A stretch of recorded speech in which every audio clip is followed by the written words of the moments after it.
into myself again. But it's the only way you're ever gonna learn. You look back and it's all in the past. I'm dwelling on the thoughts I cannot say to you. Good evening and welcome to NUFC Matters. It is Friday. It's the Three Amigos show. No idea where Steve Hasty is. He's shirking a bit tonight. Like he's at the opticians. Is That's where he is. Aye. So we're joined by Mitch, and we've got Ian Mearns as a guest. So it is the Three Amigos. It's not the three usual Amigos at the minute. So you're not Doug Tanyan this week. No, I haven't got as much hair as Steve either. I mean, but there we go. As always. I was just wondering if Stevie may be at the watch shop, you know. It's, might be, yeah, he might be. Well, as always on a Friday, we'll be going through all the usuals. We'll have our lookalike, we'll have tweet of the week, we'll have Q-Tech competition. I know everybody seems to like to tune in for the Q-Tech competition on a Friday night these days. And we do have the second clue all lined up. Of course, there's £100 worth of JD sports vouchers up for grabs when you get all 4 clues. So tune in for that a little bit later on. As always, plenty to talk about with regards to Newcastle United. And just a little plug as well for tomorrow's show, which will be in the morning, probably around about 11:15, I think is what we're going to go for. Lots of you have asked who the theme tune is that we play into and play out with, and it's Worlds Collide by the Long Sands. So, by popular demand, we've got Ian and Trevor from the Long Sands coming on to the show tomorrow morning to discuss music, their influences. We'll have a few of their videos on, and we'll be chatting about football as well. So tune in tomorrow morning for that. That is our offering for this Saturday, and then of course we'll have Match Day Live on Sunday for Newcastle versus Manchester United. So in today's news, Steve Bruce has been stating the bleeding obvious, and he's at his press conference today, lads, and basically when he was asked about Fulham and whether he was nervous about Fulham, coming up on the railroads behind us, he said, "I've always said it's your accumulation of points and what you get at the end of the season. That'll never change. No matter what anybody else does, you've got to set yourself a target. And they are still struggling to win as well." So that's basically what he said. He also more or less said that the team with the most points at the end of the season wins the league, Mitch. Interesting. I never knew that. Absolute revelation from a genius mind in the world of football. Before I lay into this, I just want to say a quick thank you, mind the way, to the staff at A&E and on Ward 30 in the RVI who've looked after my dad this week. People have seen I've been a bit quiet this week on Twitter. My dad was taken to the RVI through the week, and they've looked after him very, very well, and he's on the road to recovery. So I just want to say hi, Dad. Love you lots. Get yourself well, and then we'll sort everything out with Mum as well, and we'll just take it one step at a time. We'll get there. I've been trying to work out how I can get home, because I feel like I should be home now for just a brief moment, is for, as much as I can be, because obviously we've got this quarantine situation where, because Dubai's on the red list for income, and I've got to do 2 weeks in a quarantine hotel in the middle of bloody nowhere at my own expense. So I'm in discussions with the British Embassy, and I actually would like to thank them as well for their help so far in trying to find a workaround for that for us. So that's great news. And now that's off my chest. Yeah, well, we send our love to George as well. Get well soon, mate. I'm glad you're okay. You were certainly in the best hands being up the RVI. Kind of get a better place than that. And, our thoughts are with him. I'm sure, Ian, you want to say the same. Absolutely. And if Neil needs a character reference, he didn't ask me, mate, but I'll sort you. No need for that. No bother. Brilliant. Cheers, fella. Just another one here. Mark's also pitched in with Steve Bruce's comments saying that regarding their confidence in closing the gap is worrying. He says, worthy of the sack, in my opinion, as he gives out the impression he doesn't give a damn about the relegation battle. And then he's put the quotes in. Let's see where we are at the end of the season. If they're confident, then let's see where we all are. It's your accumulation of points on your fixture list when you play teams can sometimes help. Bruce also unearthing the concept that your points total relates to the position you finish in the league is absolute genius. I would never have known that before he made that clear. So just to back up what we were saying at the start, we're not making it up, people. and you play all of the teams twice, apparently.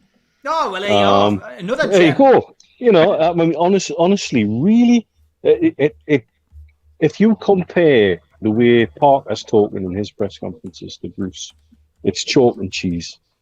It's daylight and midnight, and it's so different. I don't like laying into our own manager, but he makes it so easy when he comes out with tripe like that. You know, it's almost insulting. You know, he's had that little spat with Gary Neville this week as well about the team not coming out together at Stamford Bridge. Well, here's the thing. Why don't you hold everybody back who can walk quicker than the two who were dawdling? You know, and then bring them all in together. There's ways to manipulate that. Yeah. It's not hard, and it doesn't give a show of unity, and it doesn't give confidence to the supporters, and it doesn't put confidence through the club. A club that I believe at the minute that where some of the players are still really unsure, particularly the ones who are coming to the end of contracts, where they stand going forward in the future, because everything's up in the air.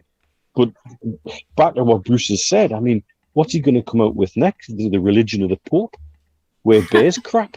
You know, what fantastic worldly insights is Steve Bruce going to come out with next?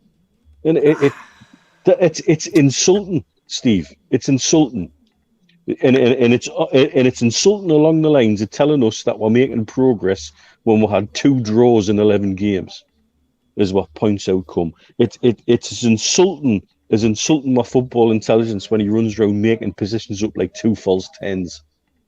You know, all of this thing it's patronising, and it's frustrating, and it's not helping. And he still has his supporters in certain areas, and I see them now sniping at fans. So we're turning around and saying, "Look, it's a damn good job that stadium's empty because people will be making themselves known." And I think that's a fair comment to make.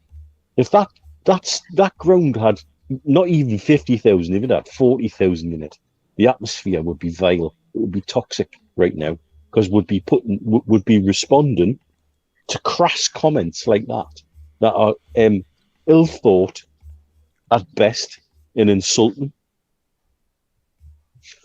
Yeah. Ian, what's your take on it? I mean, you know, he is the king of, you know, the king of poor press conferences. There's no doubt about it. I don't think I've ever heard anybody as crazy in press conferences than him. He just says the first thing that comes into his head. It's almost as if this over 20 years in the game, he's never had any media training. Yeah, well, I mean, it might be that he says the first thing that comes into his head, but there's not much to choose from. You know,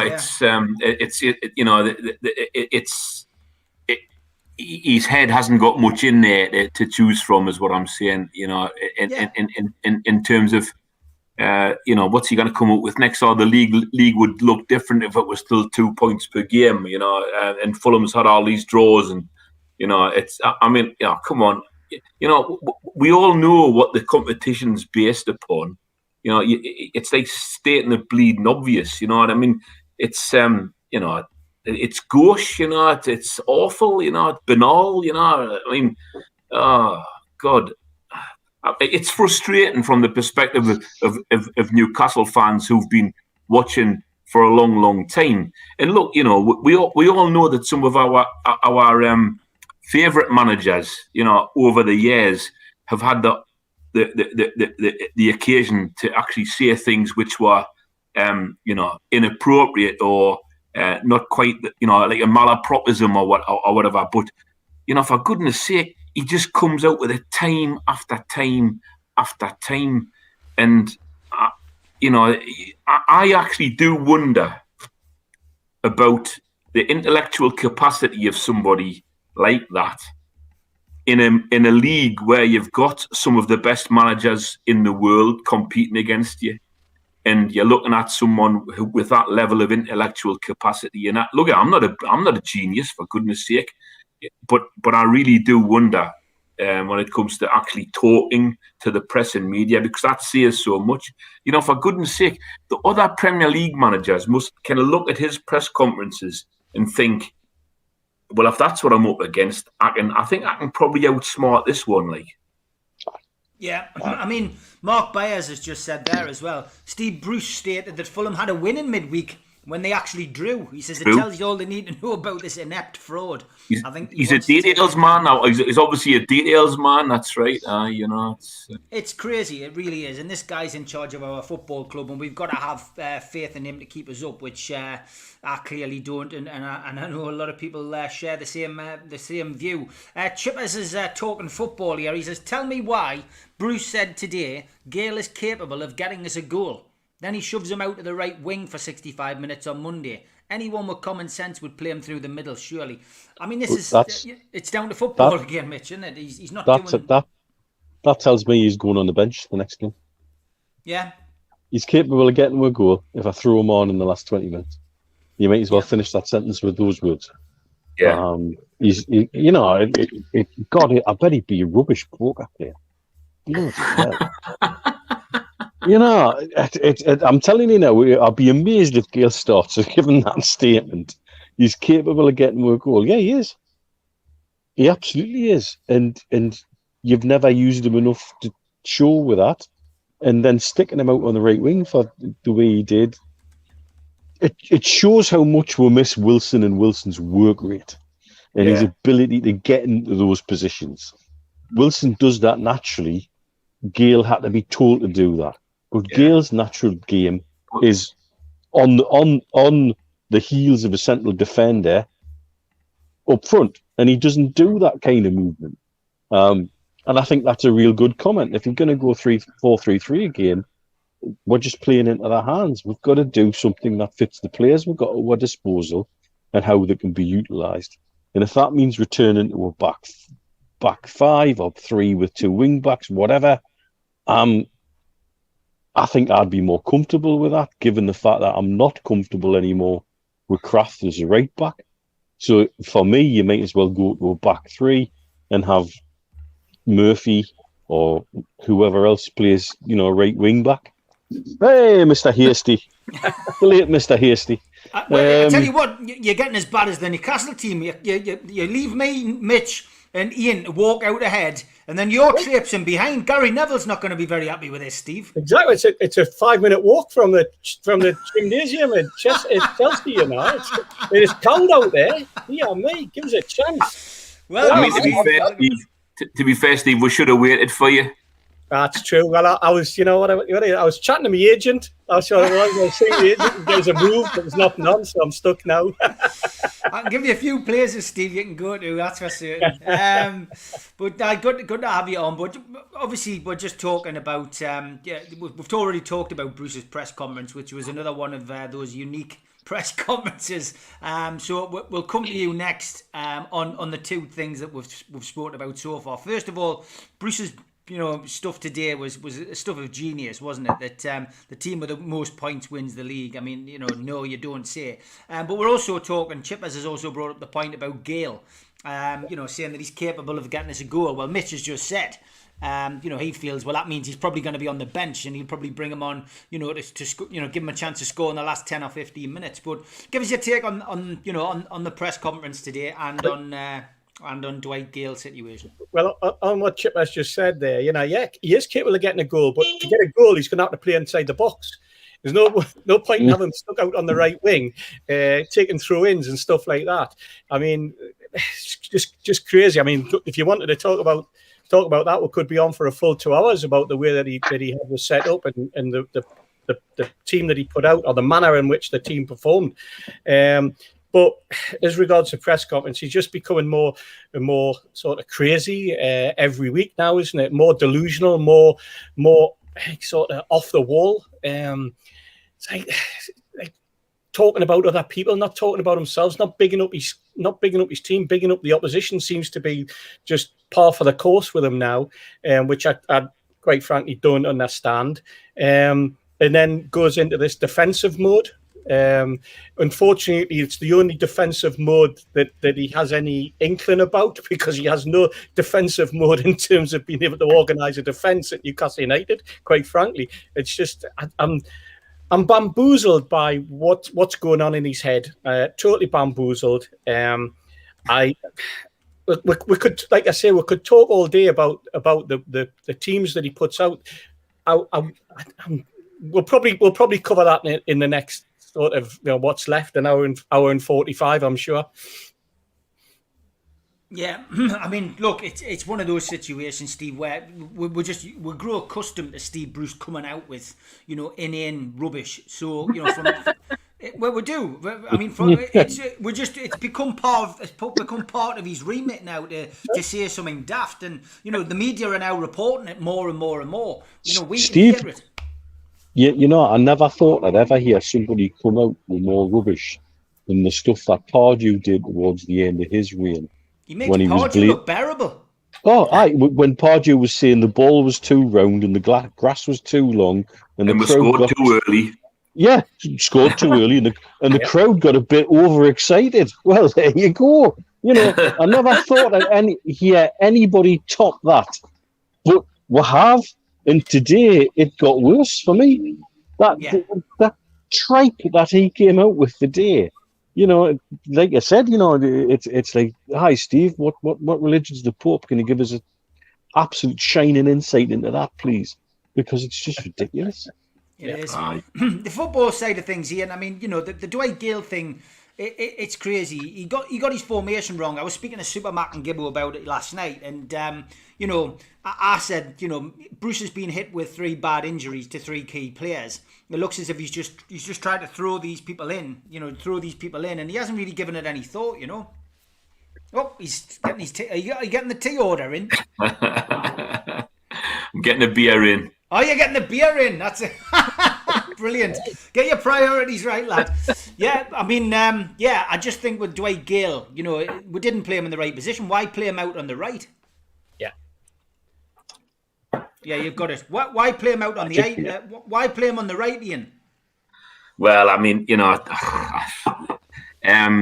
your guess is as good as mine. I mean, maybe he thinks he's the best cross of the ball for Dwight Gayle to get it in the middle. I don't know. I mean, it's inexplicable. What do you do? What do you say? You can't understand it. I mean, we went to Chelsea the other night, and it was a regulation win from their perspective. It was a regulation win. They didn't really have to break sweat. No, I wouldn't have thought. But I'm glad that they didn't exert themselves in the second half. Because we could have been punished badly. And I'm afraid to say that it just seems to me that it's acceptable from the manager's perspective. And it just shows you how thin our squad actually is. It's just awful.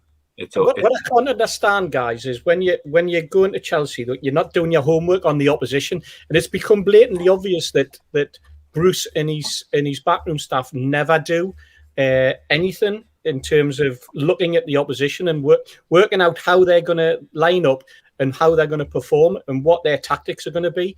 And even analysing the point of understanding what the opposition sees in you, where they see their weaknesses, your weaknesses.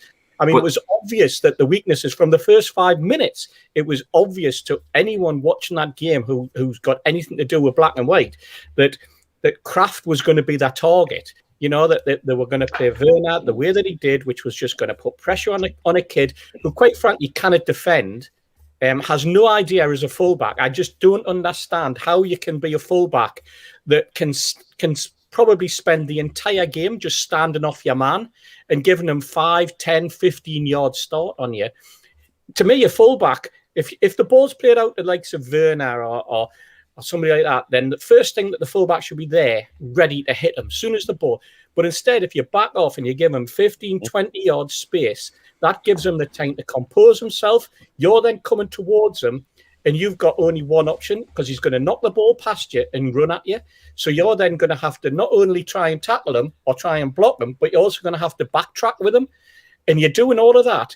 And this is the fundamentals of being a fullback. I never played fullback in my life, but I know what a fullback's role should be, and I know what a fullback should be doing.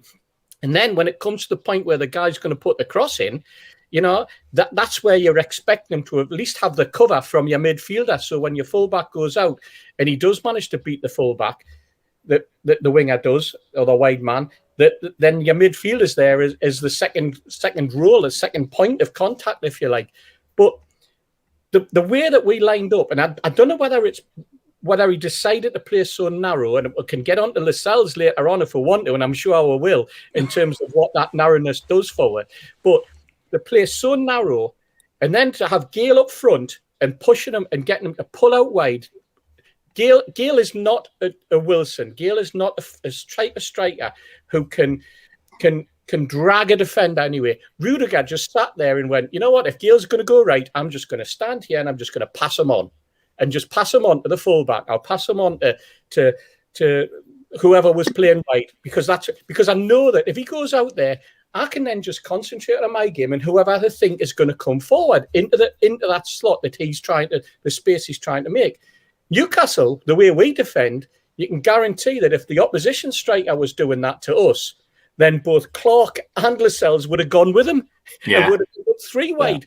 Yeah. That's simple, basic organisation. And Steve Bruce spent, 15 years at Man United?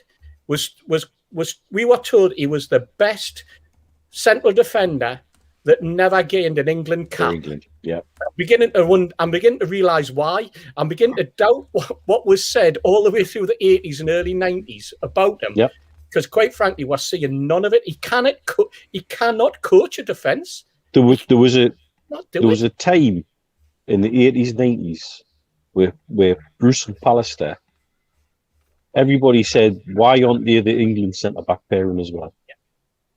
Mm-hmm. And Pallister was in there time and again, and Bruce never. And maybe we are seeing the result of that. The backing off thing, Steve, we've done that all season. Yeah. We'll back off, we'll concede ground, and then make a challenge around about the edge of the area, and then put ourselves into trouble with a free kick. Yeah. You know, I'd rather the challenge went in early, give the free kick another 20 yards down the pitch. It's ridiculous the way we defend at times. And the other thing, Rich, is the other thing that come out of that game was that the Chelsea manager was able to bring in a keeper, or cocky or confident enough to bring in a keeper who's been in poor form with no confidence, a centre-back who's looked fallible, and another two players who needed game time. And he did it without even thinking about it, and they won it at canter. Yeah. And a striker who hadn't scored in 100 odd days. Yes. Yeah. Crazy, isn't it? And he knew what he was doing with that team selection, because that's how little respect he had for whatever team we had out and whatever our manager was going to do with that team. Yeah. And he felt confident enough to do that, and that is shame on us, not on him. Yeah, and if you're going to play Dwight Gayle and you're going to have him to drift wide onto the right-hand side to make space, then at least have the two central midfielders or one of your so-called exciting midfielders, as in San Maximum or Almiron, to come in and take up that available space that you're creating. There wasn't even that. They didn't even try and come into space. Rudiger just had a field day with it, he could have had one of your cigars during that game, Mitch, quite frankly. In fact, he probably did, because there was nothing else for him to do in a defensive formation. Well, yeah, Bruce come out with how it was the second half was encouraging. Mate, the game was already lost. Yeah, exactly. Yeah. Exactly right. What's encouraging about that? There's nothing encouraging about not conceding any more goals in a game that you've already lost. Yeah, and we were told, and what we're also told during the press conference, or that's come out of the press conference from various journalists, is that words were said at half time. And I bloody hope there were. Our captain stepped in and words were said and harsh words have been spoken. Where's he been all season? Harsh words. Where's he been all season? Why didn't we have the harsh words in October? Why weren't we getting the harsh words in December? Why are we now waiting until mid-February before they're having harsh words? And if the truth be known, the reason they're having harsh words and the reason some of them have got their heads down is because the takeover hasn't happened and they're all coming up the end of contract. They're all panicking. They're all thinking there's not going to be a place for them. They want the takeover to happen, but they're not doing anything performance-wise that justifies the takeover to be happening. And if anyone's selling us down the river, it's the players in that squad and the management, as well as Mike Ashley, who's selling the fans down the river. Yeah, we've got breaking news. Steve Bruce here, and it comes courtesy. It does come courtesy of Chris Smart. He says, "I heard the other day, if you win a final, you win the tournament." Is that right? Apparently. Wow. Yeah, thanks for that, Chris. And that photograph came courtesy of Tom Lynch. Got to be in it to win it, though. We have, yeah, exactly. We're never in it long enough to win it. That's the problem. Sorry, what's a cup tournament? Sorry, what's? Let's talk about Lascelles. Hasty brought it up, Mitch. Lascelles, I mean, yeah, okay. He's had a rant and rave in the dressing room. Forgive us for being cynical and thinking that that's his agent saying you need some decent PR here. Make it sound as if you've rattled the cages like you did years ago. But on the pitch, he's not doing it. There's been plenty talk on social media this week that maybe it's time to get shot of him or take the captaincy off him at the very least. I mean, for me, I just think it's the captaincy. I don't think he's a very good captain. I think we can get away with playing him. We don't have much option at the minute with injuries. I think with injuries and stuff like that as well. He was one that was confirmed with having COVID, and is one that's been confirmed as having had long-term effects of COVID. And I've been talking to patients of mine this week about who've all had COVID, and the number of them who are genuinely still struggling. And these aren't professional footballers. These are just people on the street, who 7 months down the line are still knackered when they walk up the stairs, who still can't do what they used to do previously. I think he's lost weight. I think he's lost bulk. And to be fair, I don't think that'll harm him, because I sometimes think he was overbuilt as a footballer, and maybe he could have done with losing a little bit of size if it was going to give him a bit of pace. But they brought him, in my opinion, they brought him back too soon. That game, they brought him back in. He was blown out with his arse after 20 minutes. He was absolutely knackered, far too quick. But maybe that was all we had. We've got Fernandez coming back, but not quick enough. And again, another one who's had COVID. You don't know where he's going to be in 2, 3, 4 weeks. We may get 2 games out of him, and then he may be out again for another 2 weeks. Is Lascelles trying to play through that? Because I think as an individual, I've never been upset with him as captain, because he has had the gumption to go to older players and say, "Hey, what are you doing?" The dynamic in the dressing room seems to be, and has been for the last year, a problem. And if the dynamic in the dressing room is a problem, part of that problem has to be the captain too. Yeah. Now, is it time to look at other options as captain? But who do I have? Because frankly, it sticks in my craw when I see Shelby wearing the captain's armband. Dubravka could be a choice, but I'm not one for putting a keeper as a captain. So where do you turn next? It possibly. If you want a true professional as a captain, I would say he is. Bearing in mind he wanted to be back down south and still kept playing, and now was signed an extension to a contract. If you want a true professional as a captain, you couldn't look further than Hayden for me.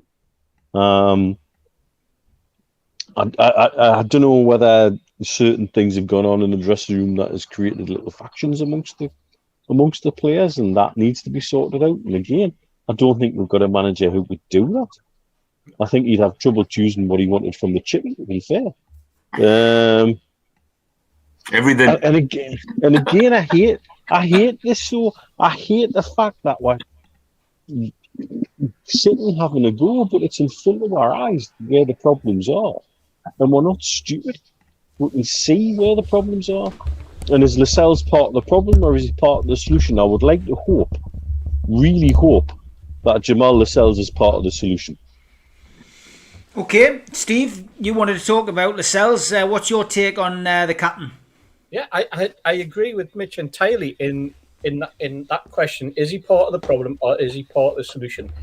The problem is that we don't have anyone else. We've got injury problems that have meant, I suppose, that he's had to come back too early. I wouldn't have necessarily played him against Chelsea, if I was perfectly honest. If it was my choice, I would have said it's too early for him to come back. I wouldn't have brought him in. I was surprised to hear that he was part of the squad. I don't think he's fit. I don't think that his head's in the right place, and I don't think his performances actually justify a place in the team, to be quite honest. The whole aspect of being a captain is to be a leader. And to be perfectly honest, in the last season and a bit, he hasn't been that leader on the pitch that we saw in 2016, 2017, 2018. He hasn't been that leader. There's been something about the lad that hasn't shown the leadership qualities. His game has gone back. I mean, it's not that long ago that they were talking about him being ready for, being picked for England, and he should be on Gareth Southgate's radar and stuff like that. I mean, that didn't last very long. But the lad just does not give me the confidence, especially with a young lad like Lewis playing as a fullback, and the way that we've had to chop and change in the central defence, and the issues that we've had at right back. I would have hoped that a captain could galvanise and could perhaps talk Kraft through a game if that's what Kraft needs. Talk Lewis through a game if that's what he needs. Talk him through training. Talk him through the tactics that the team's employing, and together with the manager and the rest of the coaching team being part of that setup that actually helps. Because at the end of the day, when they go out for that 90 minutes, he's the man that's supposed to galvanise that team together. He's the man whose whole persona and attitude should be passed on to the rest of the team, because he's risen. He's above them. He's not level with them. He's above them. He's the one whose chest's supposed to be out there, G'ing them on. I've never seen him G on at Newcastle team for a good season and a half, to be quite frank. And you know what, Steve, as well? With a manager who's a former Man United captain, and the so-called best centre-half who never played for England, shouldn't our centre-half captain be blossoming under that? Yes. Absolutely. He managed to blossom while playing for a guy whose career was over at 24 and because of injury, who was never a defender, who was a midfielder. Because he was being directed constantly from the touchline. Mm-hmm. Yeah, that's the difference. And then those 5 years between games, mid-game, that squad was then taken aside and they worked solidly on formation, tactics, the way that they wanted them to play. And not just the way that one individual wanted to play, but the way they slotted into a back four, what they did when something happened. And then the midfield would work in exactly the same way. And we've seen it. We were there. We've seen that the way it goes on. I'm not seeing any of that, or I'm not witnessing any outcome that gives me the confidence to think that that's what's going on at Newcastle at the moment.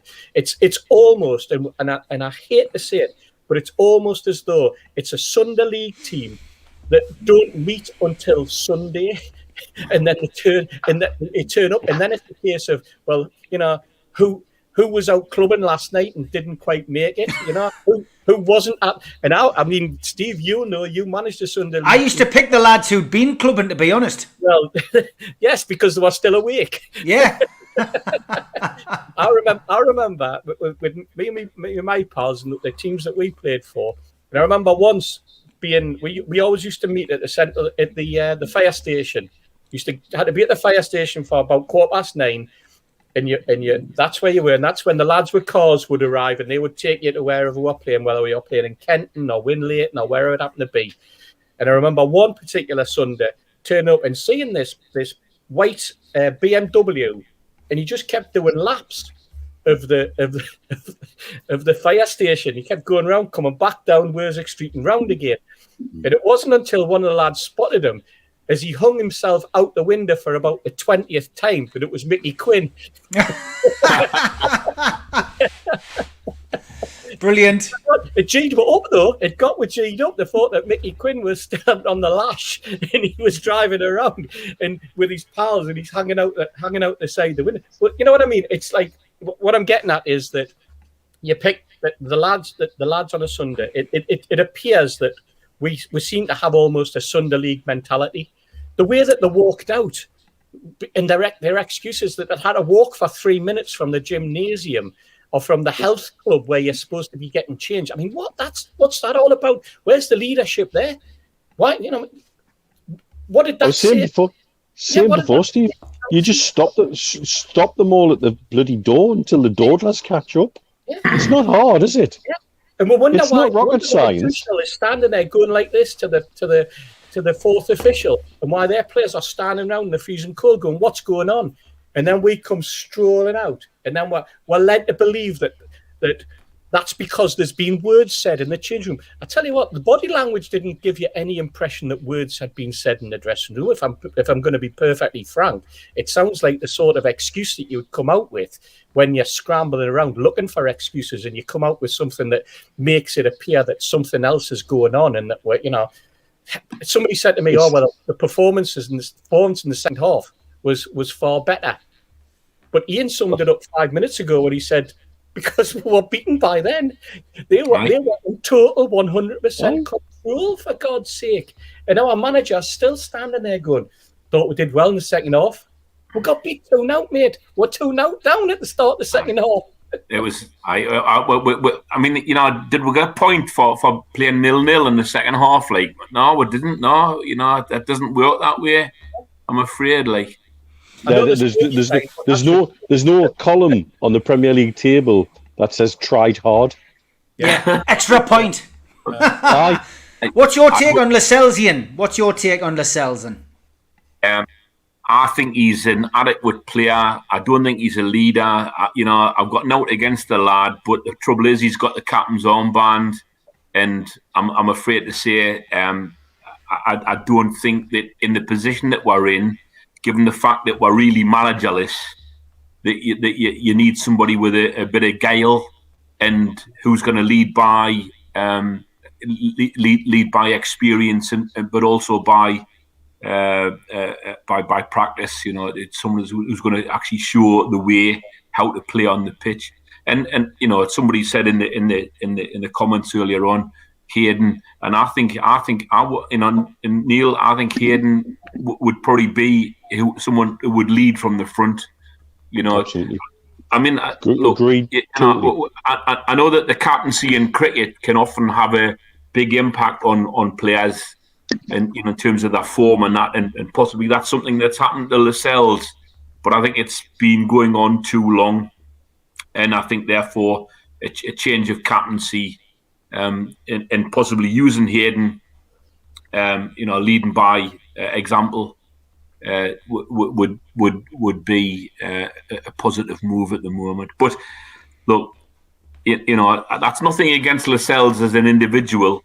I just don't think. I think he's tried his best, but we need something better than that in the position that we're in. Because let's not forget, by the way, you only get 3 points for every game if you win, and you get no points if you don't win. And the game and the season decided by how many points you get over the games that you play. And by the way, you play games home and away. Do you? I didn't know that. God, we're learning everything today on this show. Revelation. We would have been lost without Steve Bruce coming to Newcastle United. I've got to be honest. Honestly, all these revelations tonight, they're absolutely crazy. Let's talk Takeover. Yay! George Colgan's written an article. Who's read it? Because I certainly haven't had time to read it. Has anyone read it? Steve? I haven't yet, no. I didn't read it. I read the headline. Oh, what was the headline? What is it? Because people are asking me what I think about it, and I've got no idea what he's done. I've been getting my windows and doors done by Keith Traynor. Good guy. Anybody wants the windows and doors done, get in touch with Keith Traynor. I'll be getting onto all the relevant Facebook pages and that, and giving him a brilliant recommendation. But thanks, Keith. Great job. Well, it's because I'm watching the match in the house. I'm smashing doors and windows every week, so I've had to get Keith round to fix them. Yeah. Stevie, I need some work done in my kitchen. Do you know anybody? Because I've been trying for ages, and anybody will come and do some work with my kitchen. Whereas, it's hopeless. Well, we'll have to get somebody, I'm sure. But to be honest, I'm just glad it wasn't last week when all the snow was out and about. It's been a bit warmer getting them done this week, but he's done a cracking job. But yeah, I mean, go on. What was the tone of the article? I read the byline, which basically was implying that that if we got relegated, that the people who are interested in buying Newcastle United would probably still be interested. But the price would be greatly reduced. And I just thought, well, where's that come from? You know, what's that all about? I mean, the obvious thing is, well, do you honestly think Mike Ashley is going to sell at a reduced price simply because we've been relegated? I don't think he would. I think Mike Ashley would just go, well, you know what, that deal's off now. Unless he was so desperate to get rid of her, in which case he could have got rid of her 18 months, 2 years ago to any Tom, Dick or Harry who come in with a £200 million, £250 million bid. And if you're talking about relegation, you're talking that I sat in my own little head after I saw the byline. I thought, right, well, so at a reduced price, so straight away you can scrape off 50, 60 million pound for COVID. Right, and then you can scrape off a £90 million for the TV revenue, if not more, that would be gone. So straight away you're into 150 million pounds from a that's deal. That by my estimate, just fag pack maths from what we know about the club and what we know about other deals that have been bounded around. 150 million is the most you'll get for Newcastle United as a championship club. Yeah, simple as that. Right. That's the most you'll get. If that. Yeah. With a squad of players who are now relegated, most of them for the second time in 3 years, and half of them are out of contract. And I think there's a 12 who got out of contract soon or something like that. It's a big amount. Any of those could get you back into the Premier League at the first port of call, at the first time of asking. I mean, it's not even though he could sell the ground for housing because he's only got the leasehold. You know what I mean? You know, it's not like, you know, one of them clubs in the lower leagues where they buy the ground because they think it's a decent housing site. You know, like Roker Park was. You know what I mean?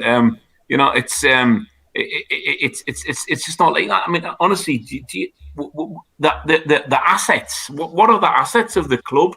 You know what the assets Joe of the Linden. club are? It's the fans. It's the fan base. Yep. That's the asset of the club. The city. Yeah, its position in the city, what it can bring to the city, and the fans that go week in, week out supporting them. And quite frankly, the owners, anyone who's interested has to remember that there was 10,000 tickets that he had to give away last season. Yeah. All around me dad and my brother, to be honest. Like, it was dead quiet in the first part of the season, and then the second part of the season, just before lockdown, we couldn't get moved for all these freebies. Ridiculous. I had this conversation with people over the last couple of weeks, and you know, if and when we ever get back to St James's Park, depending on who the owner is and who the manager is, depends on how many people go. I mean, financially, some people won't be able to afford to go back because they'll have been unemployed, and you know, whatever, they'll have to cut their cloth accordingly. But it's a big worry if the takeover doesn't go through. It is a big worry. I mean, I posted this yesterday because it's how I feel. You know, I mean, Nick DeMarco posts pictures of bread and gets inundated. Well, I posted that, and people say I was being mischievous, but that's how I feel. That is how I feel about the takeover. I feel like it's gone stale. I feel as if we're sitting around waiting for, you know, the inevitable news to say that it's collapsed. That's how I feel. I haven't had any indication that that's what's happening, but that's how I feel, lads. You know what I mean? I feel as if I just feel sick of the whole thing. You're a big fan of Lieutenant Pigeon, aren't you? Mouldy old door. There we go, mouldy old door. But you know what, Ian? It's we're all. I don't even think it's takeover fatigue anymore. I think it's just the fact that the football's crap. The takeover's not gone through. We're sitting in the same position as we were 12 months ago on this show, talking about a takeover. Amanda Staveley's court case is coming to its conclusion. We'll hear either way how she's done with that, which will be great news for her if she's won it. You know, but that doesn't affect the takeover. People are going on. Will that affect the takeover? People are asking. You know, the WTO meeting, is it important in March? Well, no, I don't think it is, because it simply comes down to one thing and one thing only. It comes down to whether the Premier League are going to allow PIF and the Saudi state to essentially take over a football club. And as far as we know, they're not, you know what I mean? It's even more complicated than that, though. We've got stuff going on in this region at the minute, which is can be relevant, but they're not doing it for Newcastle United Takeover. They're doing it for the sake of the region as a whole, and it'll happen in its own time. It feels like everybody knows what needs to be done. To me, talking to people, I've been talking to two lads who work at Arab News.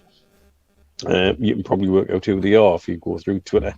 And what I've been talking to them about is the situation with beIN and subscriptions on Saudi cards.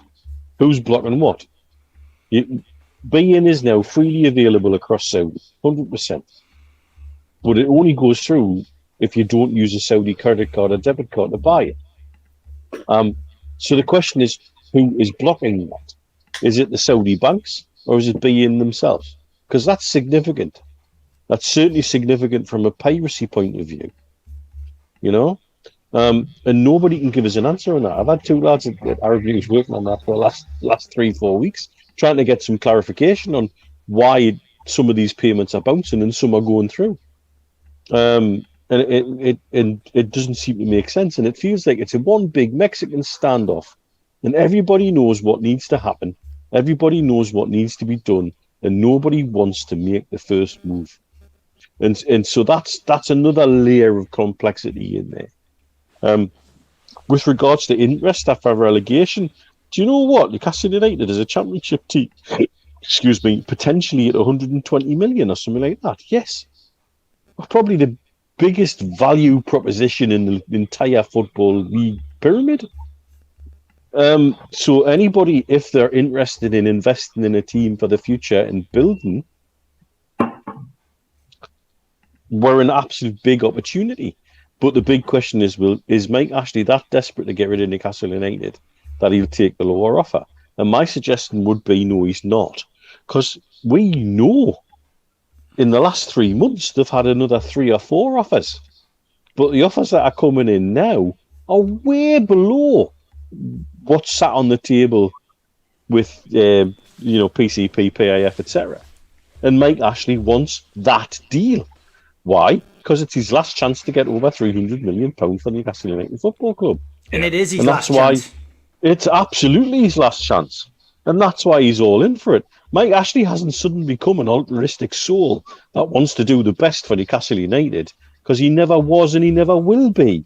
What he is a guy who wants the best deal that lines his pocket and gets Newcastle United off his hands and makes the most profit and walk away. The guys coming in now with this De Grosser character who's been sniffing around for ages, interested in Southampton, and is now using Newcastle United as a leverage possibility against Southampton to try and get his deal at his price there. I'm telling you now, the most he'll be offering for Newcastle United is $220 million. And he's got the money for that, but he doesn't have money for out else. And it'll be leveraged, just like Burnley's been, just like Man United was. It'll be a leveraged buyout that'll see us suffer in the short term. And do you want that? Don't think we really do. This whole concept of anything but Ashley, be careful what you wish for in some respects. And I'm no Ashley fan. And if anybody wants to sit and accuse us of being that, dear God, I'm quite sure you can find pictures of me at protests going back to the whole game and before. And you obviously have never been to a NUFC roadshow with me chairing the bloody thing. Dear God. But, you know... Neil, you and I might as well take over with some of those guys. You know, what we use is the assets of the club, you know, absolutely, to offset what you've paid for it, you know, and then you say to the banks, lend us this money, and then what we'll do is we'll pay you back a decent rate of interest over a number of years, and we'll use the assets of the club and the income from the club in order to service that debt. That's exactly what's happened at Burnley. It's what's happened at a number of other clubs. It's what's happened to a number of clubs in the Championship, actually. But frankly, the trouble is, in the Championship, the economics don't add up. In the Premiership, you can probably just about make it work, but you're never going to compete because you've got no money to invest. Look at what the Glazers did with Man United. They had that Exactly. stagnant period where they couldn't invest. They bought Man United with leverage at 3 levels of interest, right? Yeah. And they've only just now, this season, paid off the highest level interest amount. And now they can move forward. But of course, they've now been hit with COVID on top of that. That's why they went mental when they missed out on the Champions League for one season, because they put their financial plan back 2 years. Yeah. And it was because they were going to have that high level interest hanging around their neck. Can I just get this message in as well before I forget? I was waiting for this on Instagram, but there's been another death in the Newcastle United community. Graham Shepherd was 51. The woman who sent us this, her partner Dave, his brother, apparently died on the 30th of January 2021. Dave had been talking to him on the phone when we played Everton, and the next phone call he got was his brother-in-law to say that he had a massive heart attack and died. The guys he worked for at an integral time got him a wreath in the shape of a tune top. So just to let everyone know that, did you know him, Neil? Was that the lad who used to run the Newcastle United 365 Twitter account? No, it's a different guy. No, it's a different guy. Right, okay. Somebody who sent us a message on Instagram. Not a lad I knew then, no.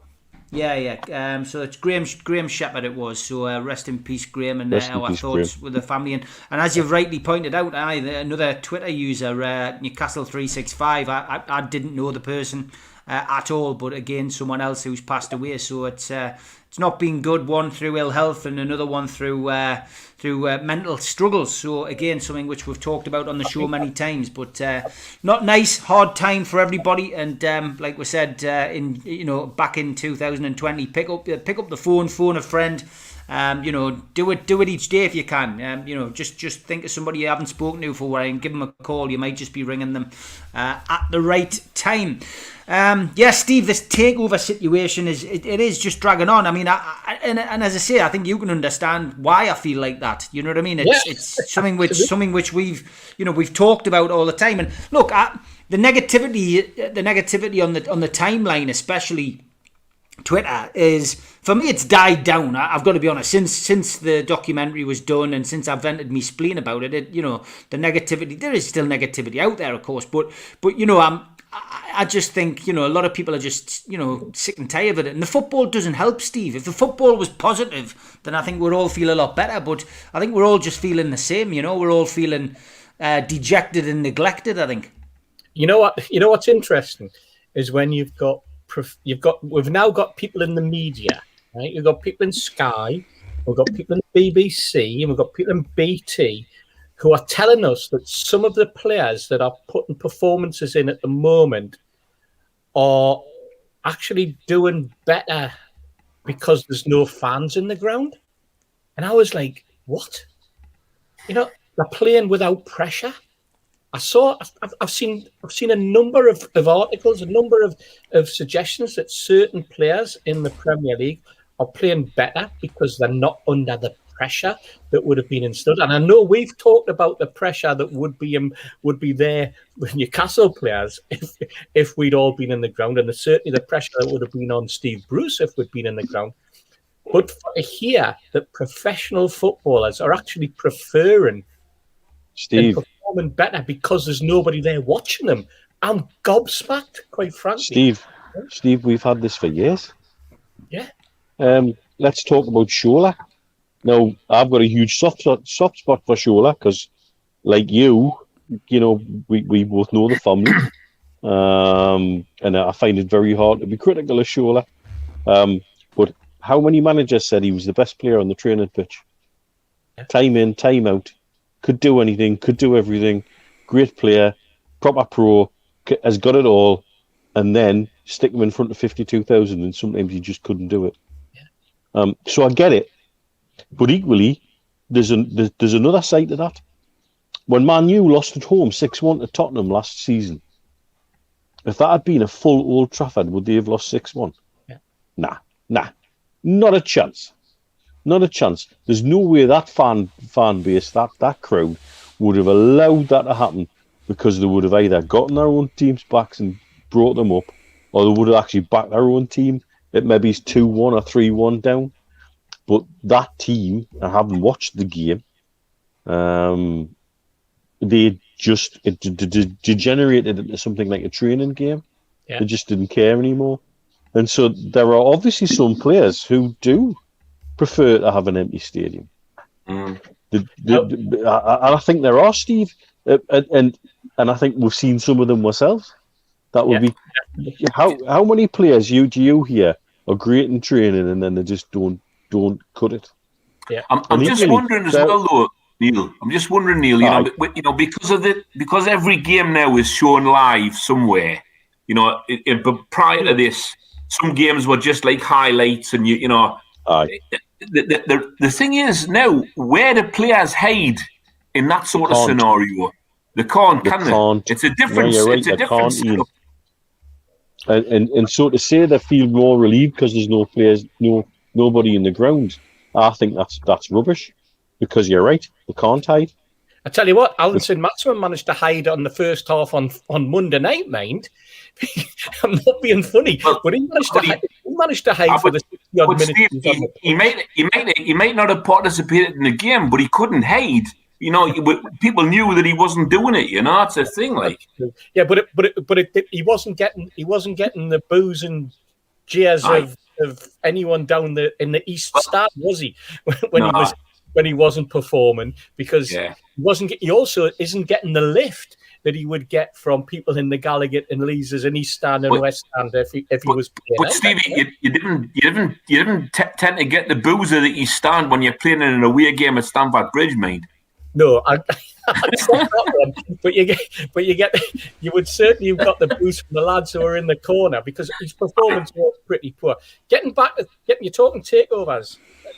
There's an interesting little thing happened in the last couple of days that was announced today about China, and about how the Chinese government has suddenly decided to stick its head above the parapet and advise some of the companies that have been investing overseas that it's time to draw back, guys. It's time to come back in. It's time to return. It's time to bring your investment money back to China. It's time to leave the Southamptons and the Wolverhampton Wanderers and the other football clubs. That was the guy in Inter Milan, wasn't it, who couldn't find refinancing for the debt? Yeah, right. Sunning at Inter, who it looks like Inter could potentially go bust because of yes. this.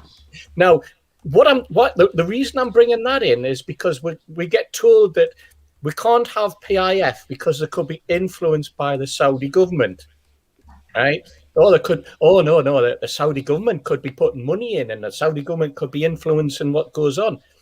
But the Premier League have allowed Chinese firms to invest in Premier League football clubs, be it West Brom, be it Southampton, be it Wolverhampton Wanderers, or whomever. Aston Villa at one point as well. And now all of a sudden, they've told us there was no issue. Now all of a sudden, the Chinese government's gone, back in, lads, back in. And they're all going, oh, yes, sir, yes, sir. That's pressure. That's wow, yeah, man, what you talking about? Sorry? Wow, yeah, man, what you talking about? It's like that Chinese restaurant that was up on Twitter during the week, wasn't it? Did you see that one? Yeah, I did. Yeah. I didn't see it. No, I didn't. What was it? Waxan or something? Something like that. Yeah. Something like that. I haven't got a copy of it. No. Are you on tea duty, Ian? No, I see. I did my prep earlier, Stevie, so I'm okay for another 20 minutes. I'm all right. All right, okay. We've got Ian for an extra 20 minutes. Well, let's move things on to one of our regular slots, which is.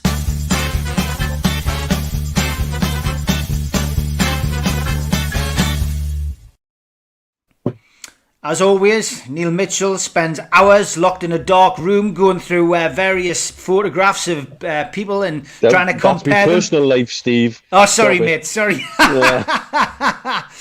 When he's not looking at posh watches that he can exchange for other posh watches, that's what he does, and he's pulling people's teeth out, or making people want to pull their own teeth out.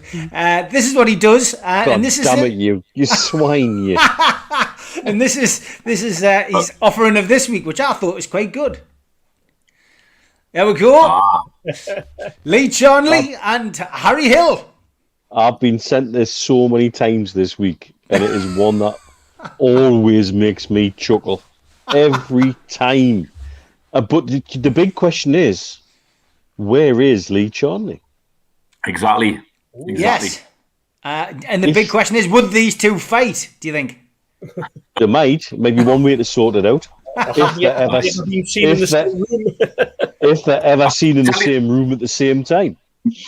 We'll know who's won, by the way, if the Magpies disappear as the pre-match entertainment and were replaced by the Badger Parade. There you go. Very good. I have been asked, Neil, if you can try and find a lookalike for this guy. Well. Now, where's that, Ian? Yeah, that was at the back of Jarrow Marching Rally in 1981, and I think I was 24 years old. I got sent that about 4 or 5 weeks ago when you'd appeared on the show. I can't remember who sent us it now, but I kept it on my phone and I just found it. But it's a cracking photograph, Ian, isn't it? Was that when you were member of the Human League? Excellent stuff. Anyway, thanks to whoever it was who sent us that. Anyway, much appreciated, and we'll be back next week, of course, with Toon Lookalike.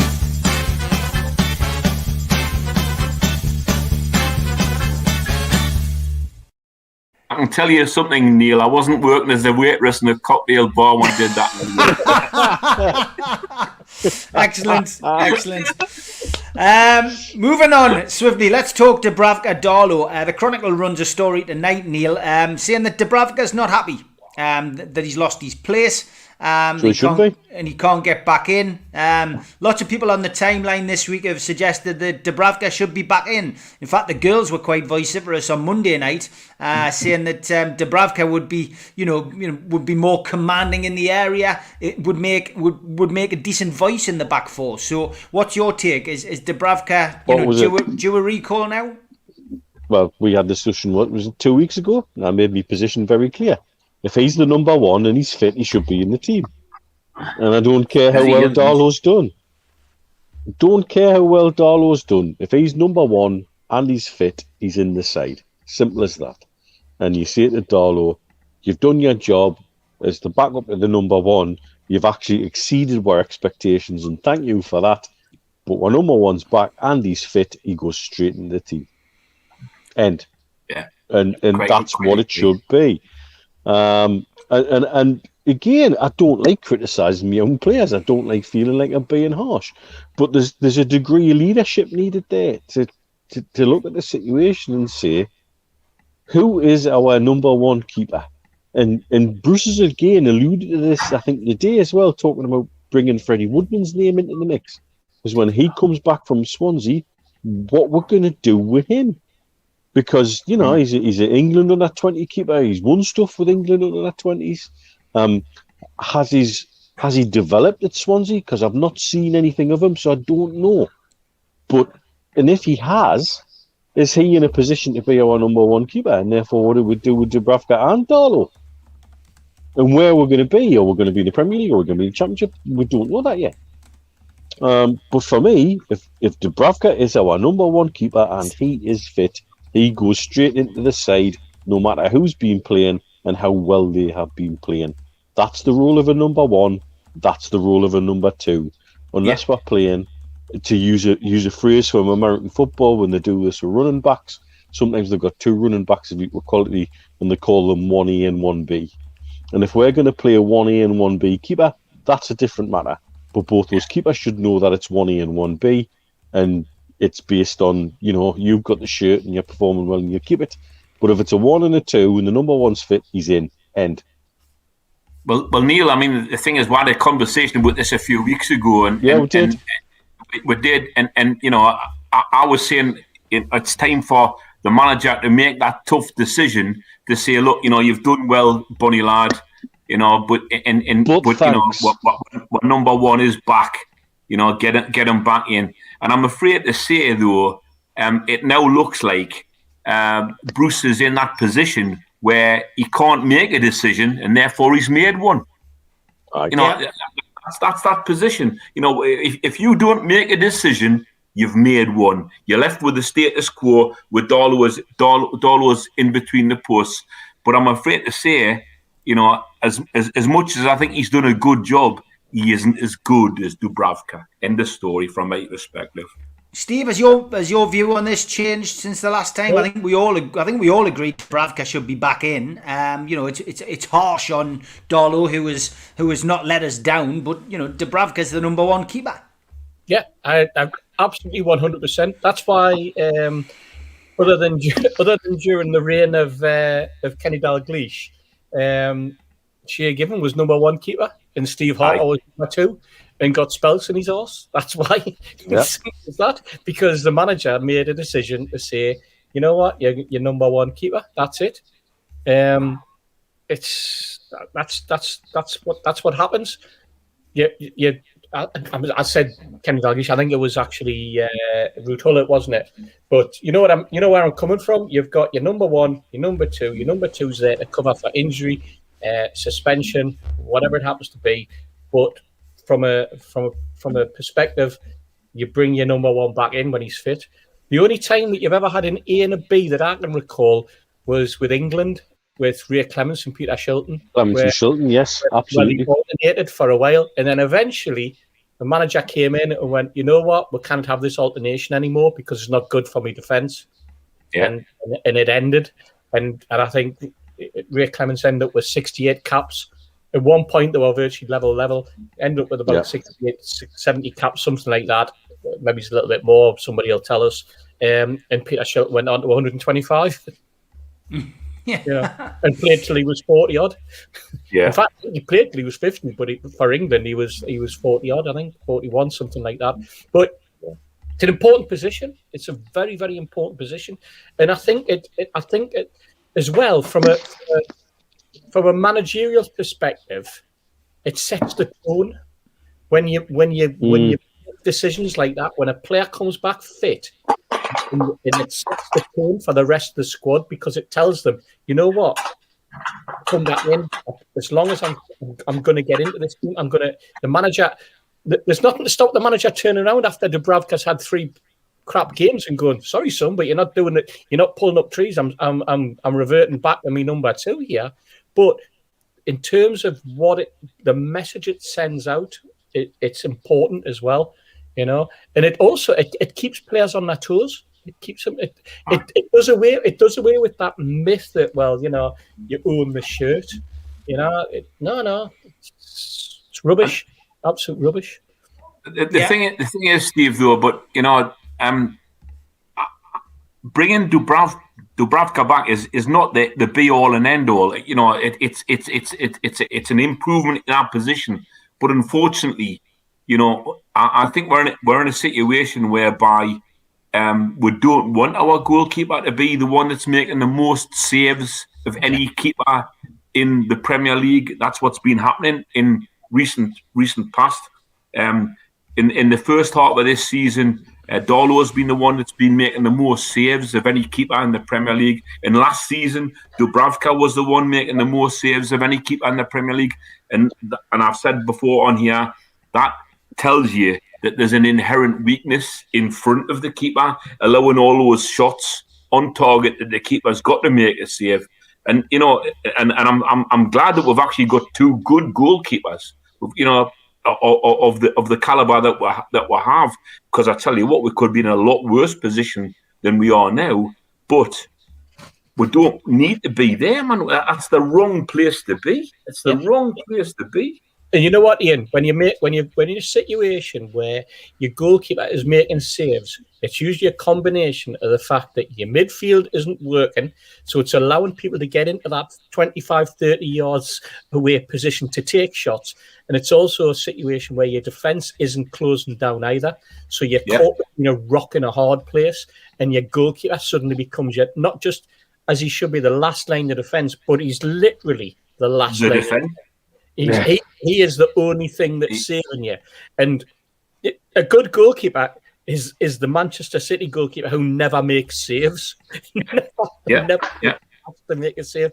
Alisson's been caught out in a minute because of the whole situation at Liverpool with how dodgy their defence has become because they've had injuries in the situation, and now Alisson's been caught out. Doesn't necessarily make him a bad goalkeeper, but that's why the position's important. But equally as important is how the two lines of four in front of you, or with Newcastle a line of 3 or 5 or 7 or 9 or whatever it happens to be, because we don't know what formation he actually wants to play. How they're performing, and they're not performing as a team. And 5-5. We talked about a captain earlier, and if it was down to me, it would be Fernandez that held the captain's armband. Yeah.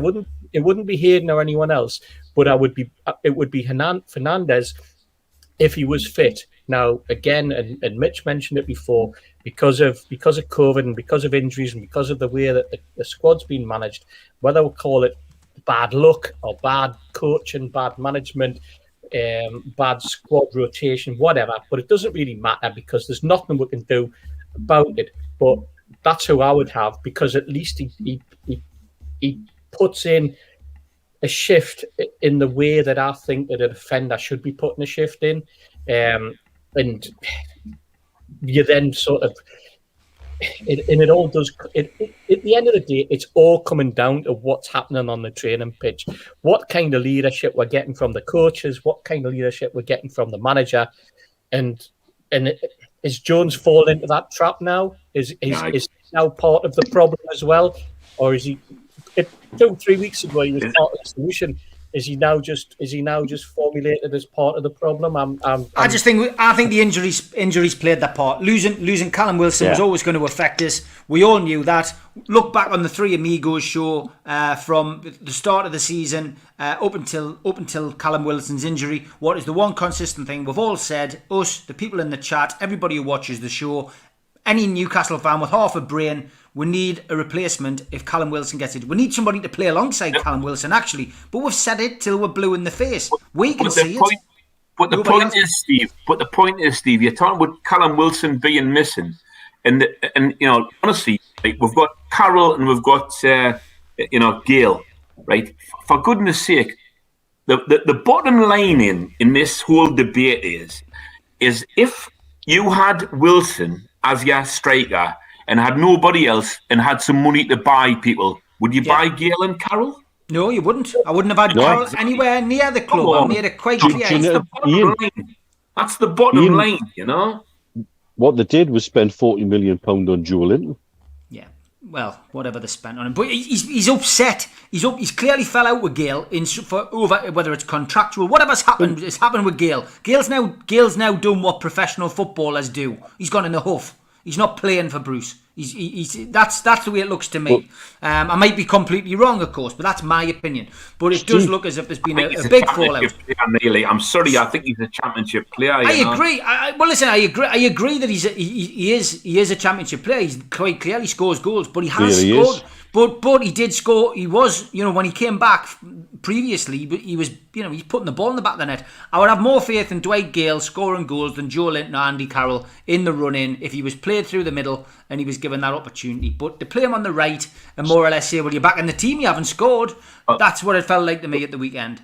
Steve, honestly, as optimistic as I know that you are, right? How in 10 games, what would be the best outcome you could hope for from right, Gayle? I think you might get 2 or 3 goals, but the problem you might get 2 or 3 goals, but it could be a couple of match winners. It's more than we're going to get from Andy Carroll and more than we're going to get from Joelinton. Yeah. That's my opinion. I know where you're coming from. Gayle is a championship player. I 100% agree, but I do feel that a fully fit Dwight Gayle has got more chance of scoring played through the middle. You're very animated there, Steve, you mean, by the way. Yeah, I am. It's because I'm cold. We've had no windows and doors in. We've had no windows and doors in all day. I'm trying to keep warm. It's a wonder I haven't started putting hats and wigs on and stuff tonight. Who's doing your windows and doors again? Keith Trainer, great lad. I'll be putting him on Checker Trade and giving him a good And does he know anybody that does kitchens? We'll find that out. Anybody out there does kitchens, give Ian a shout. GV Game says we should give them both 45 minutes each. That's Dubravka and Darlow. So we'll agree on that. Anyway, I did want to squeeze a big question in before Ian goes, because I know Ian will have a valuable contribution to this.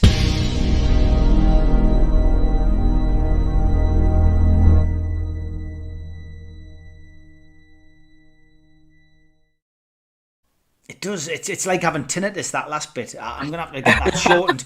Pardon? What? Exactly. Yeah, it was Kevin Keegan's birthday this week, 70 years of age. So my big question this week, Mitch, is give us your best memory of Kevin Keegan, either as a player or as a manager. Having my face squashed up against the fences when he scored his first goal against QPR. Put my glasses at 45 degrees, my nose like this, and I didn't care. I just didn't care. That going mental, because the apocryphal tale about the goal being sucked in by the Gallagher end. I was the only one who wasn't sucking because I couldn't breathe because I was squished against the fence, and didn't care. And that's my favourite. Steve, your favourite memory? So many of them. Can I go to a memory as a manager, and just when we got promoted and when he was in the changing rooms and they poured the water over him, the barrel of water, and he got soaked, and to me it showed everything about the man. The man was great. He was Mr. Newcastle in that respect, but there's just the pent up excitement that we had when we were at Grimsby that night, and then Kevin and all of that for me, the running along the touchline, the excitement, the hugging Terry Mack, and the way that the rest of the bench erupted, everything about it. And then when during the celebration when he got the water thrown him over him at the end,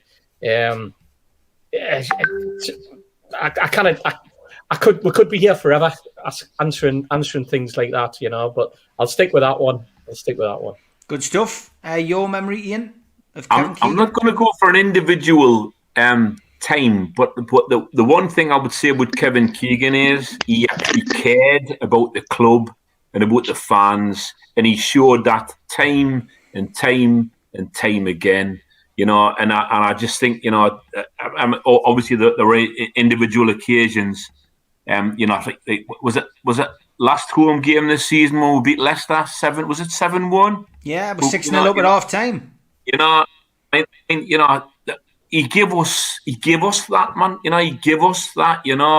And you can't buy them sort of occasions. And the fact that he cared dramatically about the club. When we got beat 4-3 away at Liverpool, you could just see the exasperation and the hurt, in his face, and his body as well, the crumple zone, as it were, he cared deeply about what the club stood for and about the fans and the way in which he reacted with the fans and the way in which the fans loved him. He cared deeply about that, and that's what I loved about Kevin Keegan, because to him, Newcastle United really mattered. And he still does as well. Anyone who was at Steve's last talking at the Fed there, Steve, when, you finished it, 10:15, 10:30, and he was still there at 11:30, still chatting to people. We'd all had, in the queue for autographs just carried on, and he stood there and he signed, and then he stood up and goes, "Is there anybody else?" And he walked around the table, "Is there anybody else?" And then, well, I wasn't going to ask you. And nothing was a problem for him. And to me, that showed what Newcastle United meant to Kevin Keegan, or means to Keegan. It shows what the fans mean to Kevin Keegan, and what we've given him, but more importantly, what he's given us, but more importantly, what we've given him. We're part of him as much as anything, and just little things that you see that you react to. And I was sitting there with my pal Tony and going, he's still there. He walked up the stage 25, 30, 40 minutes ago, and he's still there. He hasn't moved, and the queue's getting bigger and bigger. And he's going, surely he's going to walk away now. And he's not, is he? He's not. No. He's just going to stand. He's going to stand, and he's going to stand. And then at the end of it, when he goes, is there anybody else? And there was still one or two who hadn't got autographs, who probably just thought, well, the lad wants to get away. But he would have been there, for as long as it needed to be, because that's what he was. That's what he is. He's a gentleman, an absolute gentleman.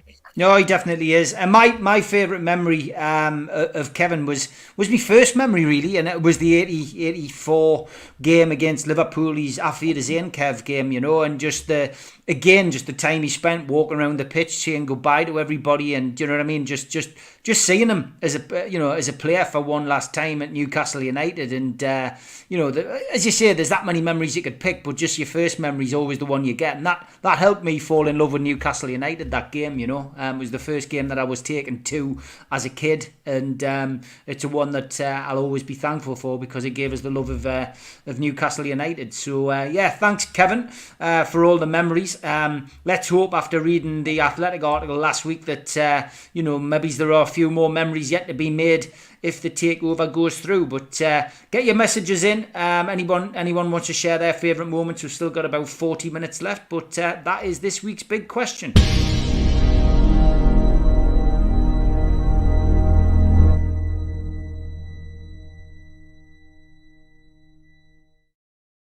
So I know Ian's got to go, so what we'll do is we'll talk Manchester United now.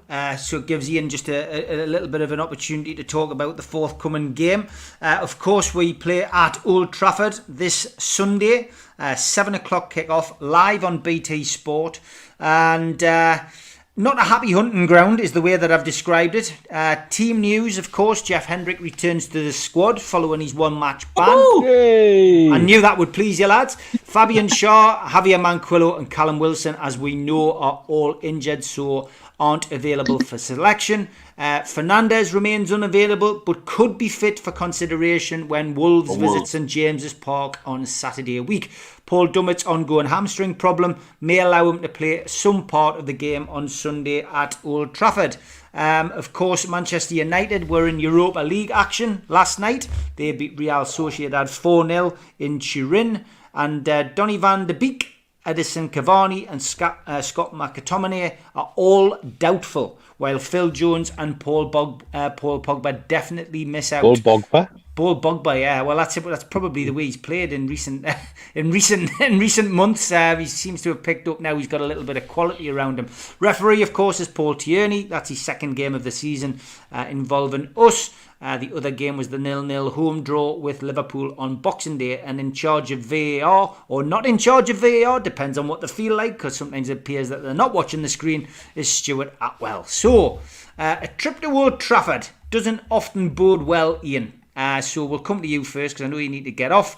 It tends to be all about getting the odd consolation goal. 2 wins we've had in 30 odd years there. One which I was too young to remember, of course, when we'd just been knocked out of the FA Cup, of course, by those Parker Wearers in Hereford. We then went to Old Trafford and won. And of course, the one in more recent years that people will probably remember is the Johan Cabaye game, when he got the winner in those yellow strips. So other than that, it's defeat after defeat after defeat. Not a happy hunting ground. Few draws. Yeah, a few draws. But how do you see the game going? How do you think we'll set up? Well, as long as Solskjaer's not in, and Rob Lee isn't breaking through on goal for a rugby tackle and getting Solskjaer getting sent off, I remember that one. And I also remember I think it was a 0-0 draw where Bellamy and Shearer were playing, and they defended from the Man United penalty area, and it was a 0-0 draw, but it was one of the most engrossing 0-0 draws you've ever seen, from my perspective, in the away end at Man United. So look, we're not there. We haven't got those sort of players. I'm afraid it's something nil again, But I hope I'm wrong, but that's something nil. That's what I'm looking at. Yeah, okay, mate. No problem. As always, Ian, thanks very much for your time. I know you've got to get off and help do your part of the meal and then go and consume it. But as always, good to have you on, mate, and we'll hopefully see you next week. Here's a poser for you. Let's have a think, if I'm on in a couple of weeks' time or next week or whenever, right? Have a proper think about what's your favourite moment ever as a Newcastle United supporter away from home. Away from home. Oh, well, that's a good one. That's good. There's your poser for next week. We'll get you back on next week, Ian. I'm sure the lads don't mind sharing airtime with you, mate. We're gonna have a conflab and see whether it can be changed to the 4 Amigos. It might have to happen. All right, you take care, Ian. Watch what you're doing. Take care. Cheers, Ian. Bye. Everybody, take care. Bye bye. Yeah, okay. So, great to have him on. Let's talk Man United, the Mitch, with you. What are you expecting this weekend? If you've got Bruno Fernandes in your fantasy league team, make him your captain. He's going to get a hat trick. Wow, that's it. Okay, Steve, what's your take on this game at the weekend? We're there for the taking, and they will. It could be one of those games, couldn't it? It could be one of those games, though, Steve, where we managed to hold them like El Alamo and then sneak up the other end and score. Never write Newcastle off when their backs are against the walls. Yeah, me, Steve. I can't believe you said that. You know what? Every time this is Newcastle United, managed by an ex-Man United. It was bad enough when Middlesbrough were managed by an ex-Man United player who managed to get his team to lie down. Back in the day, if you remember, when they needed 3 points to win the league, these guys they don't do any favours for their own club against their ex club when they're steeped in the tradition of the red of Manchester. Quite frankly, I'm expecting nothing, and I'm just direly frustrated and disappointed at the fact that we're once again going to Manchester United. And Manchester United have only won 5 home games this season, by the way. They're not pulling up trees at home. And even then, I'm not convinced that we can do anything down there. They've even had a long trek overseas to play in Europe. And come away with a game result that they got, was it 4-1? Yeah. And we're still looking at it, and Bruce will still be going, but you know what? They're a good team, They're a good team. They've got some good players. They've got Cavani, They've got Rashford. They've got Greenwood, This is what he said today. He says, Steve Bruce says Newcastle can go to Old Trafford believing they can win, Steve. Yeah, well, yeah, good for him. That's positivity. That's the sort of positivity we want to hear. Let's see where we are on Sunday night. The records tell you that we're not going to get anything, don't they? And I know the records are there for to be broken, aren't they? But our performances don't give you any inkling or any confidence that we can go to Old Trafford. It's the same when you go to Arsenal, isn't it? You go to Arsenal and you have all the, this is the worst Arsenal team that we've ever seen. We can turn Arsenal over. We can do this, and then you capitulate. There's certain teams where you just never get a result. Man United's one, Arsenal's another. There's certain teams where you have the hoodoo one, and Tottenham were one of them, weren't they? You can go to Tottenham and you can get a result, you can get a draw, you can get a win for some reason. But Man United is one of those. It's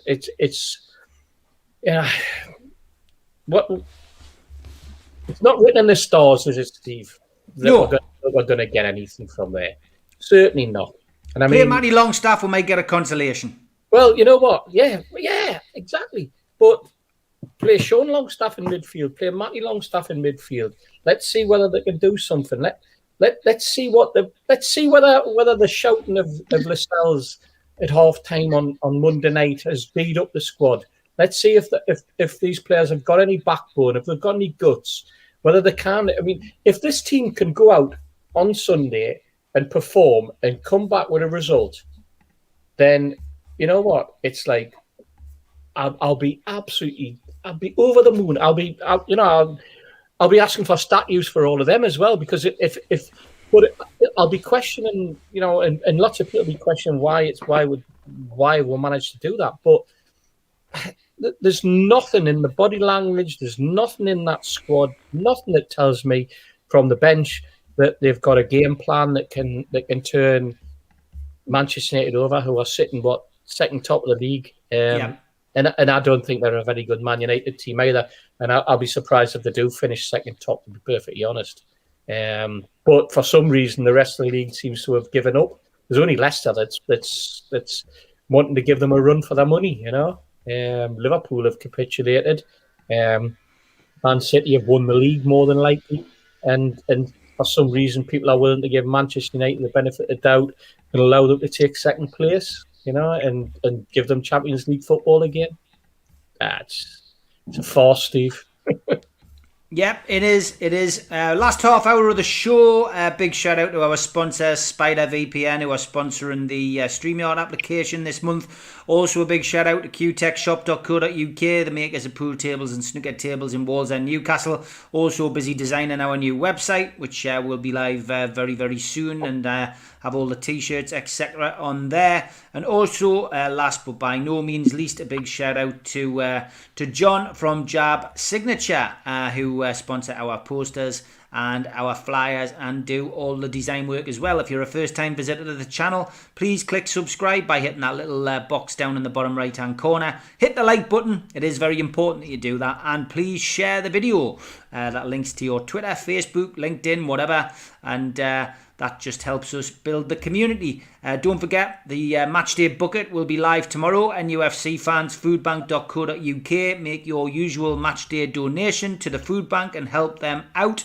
And don't forget as well, we've got a baseball cap, which is on my Twitter. So follow me at Steve Wraith. Make a bid on that. I think the current bid was around about £50. It went up last night. So that'll be drawn on Monday. So not as long for that, because we've had to hang fire with various other things going on. But yeah, that will be going up. Well, it is up now, and it's up for £50 so far. So please get bidding on the baseball cap. As I say, it's a pinned tweet. And the Three Amigos big prize giveaway, sponsored by Q-Tech, and the prize donated by Q-Tech, £100 worth of JD Sports vouchers. You know how it works. You get a clue each week, and on the final week, add your clues together. They should give you the answer. Last week's clue was this. Just as a reminder, picture of the Tyne Bridge and the word lawn. So once you have that answer, keep that to yourself. And this is this week's clue. 495 appearances and 31 goals. So that's 495 appearances, 31 goals. That is your second clue to be in it, to win it, and to win £100 worth of JD vouchers, sponsored by Q-Tech. Thanks very much to Q-Tech. And just a quick one again, 10:45 in the morning, I will be interviewing the Long Sands and give you our theme tune, Worlds Collide. A lot of you have requested that we get the lads on, so they will be on tomorrow morning. No football chat tomorrow. That will be the only one that we have on the channel tomorrow. We've got a little surprise next Tuesday. We have another ex-player coming to talk football and take your questions. So it's Kevin Gallagher will be joining me next Tuesday night after I've had the 6 till 7 with Liam. So yes, Kevin Gallagher's coming on to do a live Q&A next week. Great guy, played a couple of seasons at Newcastle and loves talking about Newcastle. Often picked up by Sky to do a bit of PR and pundit work. Top guy. So he will be joining us on NUFC Matters next week. So back to our usual selection of points that we like to put on, and this week it's Tweet of the Week.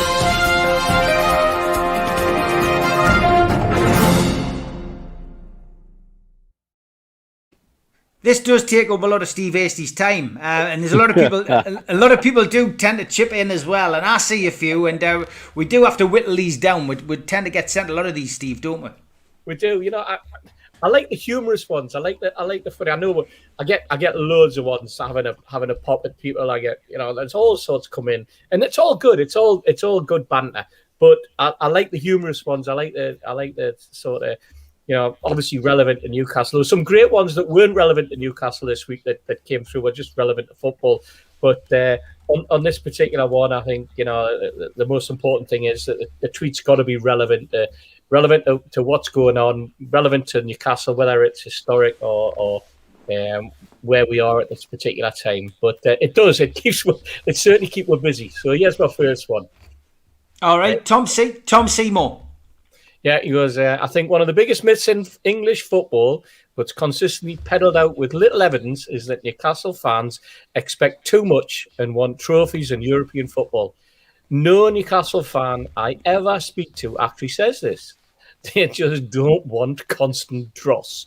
I think that was brilliant. Absolutely fantastic, Tom. Well done. And you know what? I don't think there's any of us that would disagree with that one, because that's something that fans have been preaching for God knows. This is a great one from Henry Winter. Somebody used to tell Newcastle United that they've been drawn into a relegation fight. They don't seem aware. No sense of urgency. Nobody shouting or taking responsibility. So lightweight. NUFC looked almost shy at engaging. That's a press man. That's one of the top guys in top press men. Who's right? Steve, the press guy who knows a lad called Nick Donaldson out here, who's a black and white through and through, somebody I've known for years, who works out here for the national newspaper, and he's got a huge soft spot for Newcastle United. That's Henry Winter. So for him to come up with that's significant, massively significant. But you know what, Mitch? That statement is something that Newcastle United fans have been saying for God knows how long. Yes, absolutely. Since before Christmas, we've been saying it.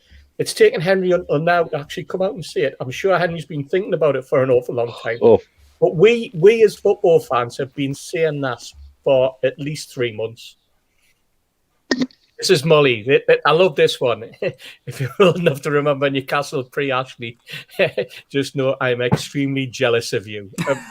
Molly. Brilliant. And this comes back to the generations of fans. When we were doing all the road shows, we had the generations, the lads that left when Lee sold Supermac, and they've never been back, and generation gone. And we have a generation who don't understand. Yes. Who don't see the non-Ashley years prior, even the shit non-Ashley years prior, because some of them were shit. Let's be honest, it wasn't all roses. No, it wasn't. But we had a soul. Yes. And we're soulless. Okay, the next one. This one, obviously not Newcastle United related, but we could. It was the number of goals that got me. I thought it was classic. We haven't. The question was, how are we losing to a Bayer Leverkusen fan asking the club, and the response the club gave back was, we haven't scored any goals, and our opponents have scored 2. and that was a close contender for the winner. But it was very close. But your winner this week was this one. I miss the old Gallagher bogs. I can still smell them. And anyone who has ever stood in the Gallagher will appreciate this one. Absolutely. Well done, Krypton. Brilliant. Yeah. Absolutely fantastic. Yeah, well done on that. And that one did do the rounds on a lot of people's WhatsApps. But good show, good selection as well. Well done, you Steve. Remember that FA Cup game against Man U, and the BBC had a helicopter over the top of the ground, scanned across the Gallagher end. You can see everybody lined up in the old Gallagher bogs if you look carefully enough. Brilliant stuff. Anyway, that is Tweet of the Week.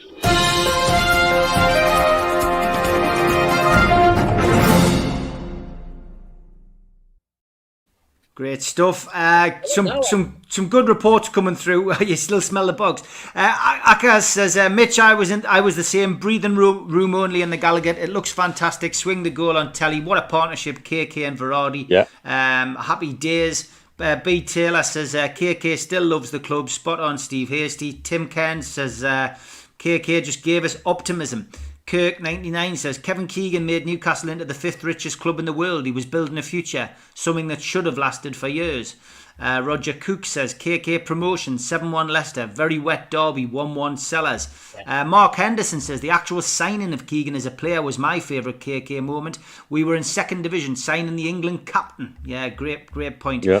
Ackers remembers travelling up to Rotherham from Portsmouth and stopping them. KK and Terry Mack ran the show. Alan White says, I really can't believe we haven't given Kevin Keegan a statue or a stand for everything he has done for our club. It's an actual disgrace. Paul Williams says, him and Terry Mack playing snooker in Felon Snooker Club. Yeah, the gem back in the day. Esquinane says, King Kev's best moment when he walked away from the Ashley regime. Controversial. Sutty79 says, the Keegan and the Entertainers era made me a Toon supporter. They played exciting football. His famous rant about Man U gave me the goosebumps. GV Game says, Keegan era was brilliant. Match of the day as a Newcastle fan was great in those days. Paul Gibson also wants to say, my old man was a steward for 30 years or something. I remember getting sneaked in at 12:30 and hiding in those bugs until the fans started piling in. Darren just talking about the Man United game. He says, Man United put 9 past a decent Southampton team. God knows how many they'll put past us. I bet it's 6 or 7-0 score. Maybe the final nail for Bruce. Gary just remembers the Rotherham game being 5-0 away. Yeah, lots of lovely memories. Keegan scored 4 that game as well, didn't he? I think. Yeah, he did. Aye. Yeah. Yeah, he did. Yeah. So I mean, that was another one where me glasses were like that, and I was like this, and I was missing a shoe and didn't care. Did Terry Mack score the 5th? I can't remember. Might have done, mate. I think he did. I'm not too sure. Maybe I'm just dreaming it. You know what was great about? I mean, the whole of that thing was like. I mean, from the minute he walked through those doors at the brewery with the blue star on and the door open, and nobody had a clue really, and just the excitement that pervaded and the travelling away, the atmosphere that you had, and that 82 to 84 season. And somebody put a picture up of Main Road and the fans on Twitter early doors. And I remember that game, they just won 3-1 in the end. And I just remember standing there, and there was just every 2 minutes, lads walking past, going to the toilet or going to the bar, and because you could get a pint. And it just seemed to be everybody that you knew was there. And every time you went to a game, everybody you knew, whether it was lads from work, whether it was lads who you went to school with, whether it was people who drank in the same pub as you, and it was like camaraderie like you'd never known. It was just unbelievable. The excitement, the phone calls would start on a Monday about whether you were going to go on the Saturday, whose car was going to go down, all that type of thing, because you were really into it. It was something, and Kevin brought that because of where the club was, and the club was a tip at the time, if you remember. I mean, it was falling to bits. Everything about it, the whole infrastructure at the club was an absolute disaster. But when Kevin came back in '92, what was it? It was 91, and saved in a way from what would have been like the 3rd division. And then for the next thing you know, we're finishing, a couple of years later, we're finishing 2nd in the Premier League. It was just, these are dreams that just don't happen anymore, And I know people go on about Leicester and about them, eventually winning the league and that. But for me, the whole Keegan's situation was that the making of Sky TV, it was the making of football, it was the making of the Premiership. Yep. Premier League, whatever you want to call it at the time. They had a Geordie in charge of Sky as well, of course. Vic Wakeland was a big Newcastle fan. But we challenged them, didn't we? We challenged the status quo. We challenged the big club. We challenged the Man United. We put the gauntlet out. Kevin put the gauntlet out to Sir Alex Ferguson at the time. And I don't know about you guys, but the rant that Keegan had that everybody talks about, that wasn't a rant for me. For me, I stood in front of the telly when my pals going, "Get in there, Kevin, get in there. Go on, you tell them. We didn't see it as a rant. It's been created as some sort of like meltdown now. But it wasn't a meltdown at that particular time. It was pure passion. And he was saying exactly what we felt as fans at the time.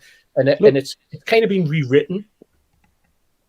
When it comes back to what we want, was what he did. Yes. He allowed us to go toe to toe with the great and the good, and every now and again, would bloody their nose. Yes. And would say, right, we're here. Come on. And that's all we want. Yeah. Is the pride and the hope and the ability. Why do we expect to win things? We won nothing of substance since 1969. Yeah. So we can't expect nout. Yeah, I'm going to ask you a question. I'll ask you a question. Look at that entertainers team. Look at the team from 92, 93, 95, 97. Look at that team through that period, and then look at what we've got now. And tell me how many of those players will be talking about that time at Newcastle United in the manner that they still do, in the articulate way that Rob Lee, Steve Howie, Lee Clark, Darren Peacock, Gavin Peacock can talk, Alan Shearer, and can talk about that time with still showing the same passion, the same excitement, you know? Yeah, and Steve's had nearly all of them on in the last what, 7 days, 10 days? You know, and you hear them talk about it, and you hear them eulogize about it. They all, to a man, loved it here. And we loved them. And that's that synergy. That's all we want. Yeah.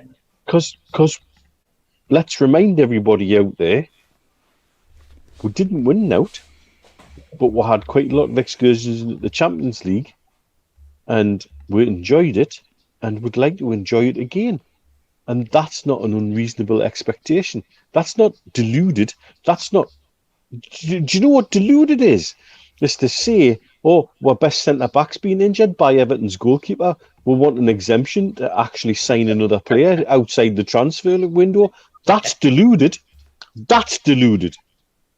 Yeah, we'll finish with this one, lads. I like to go in a different direction, you know, especially for the viewers. You know, we sometimes get dragged back into Takeover talk, and we don't want to do that. Anthony Clennell says, controversial question. Do you think John and Douglas Hall have some blame to take for selling to Ashley? Shepherd, I know, had no choice and was against it. So, you know, the mess we find ourselves in with the current owner, you know, do the Halls have to take some responsibility?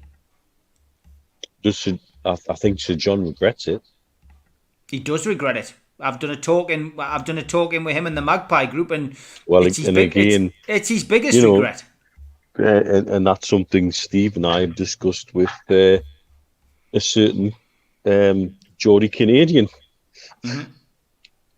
and we know that. We know he does, and I think he would wind back time and do something different to perhaps still sell, but ensure that certain stop checks were put in place. But it went like a steam train, and once it was off, he couldn't stop it. Yeah. You know, the whole Abramovich situation, Mitch, was what pushed Sir John into selling the football club. Of course it did. It was the whole Abramovich came in 2004, took over Chelsea, the first real billionaire to get involved in football in the manner that he did.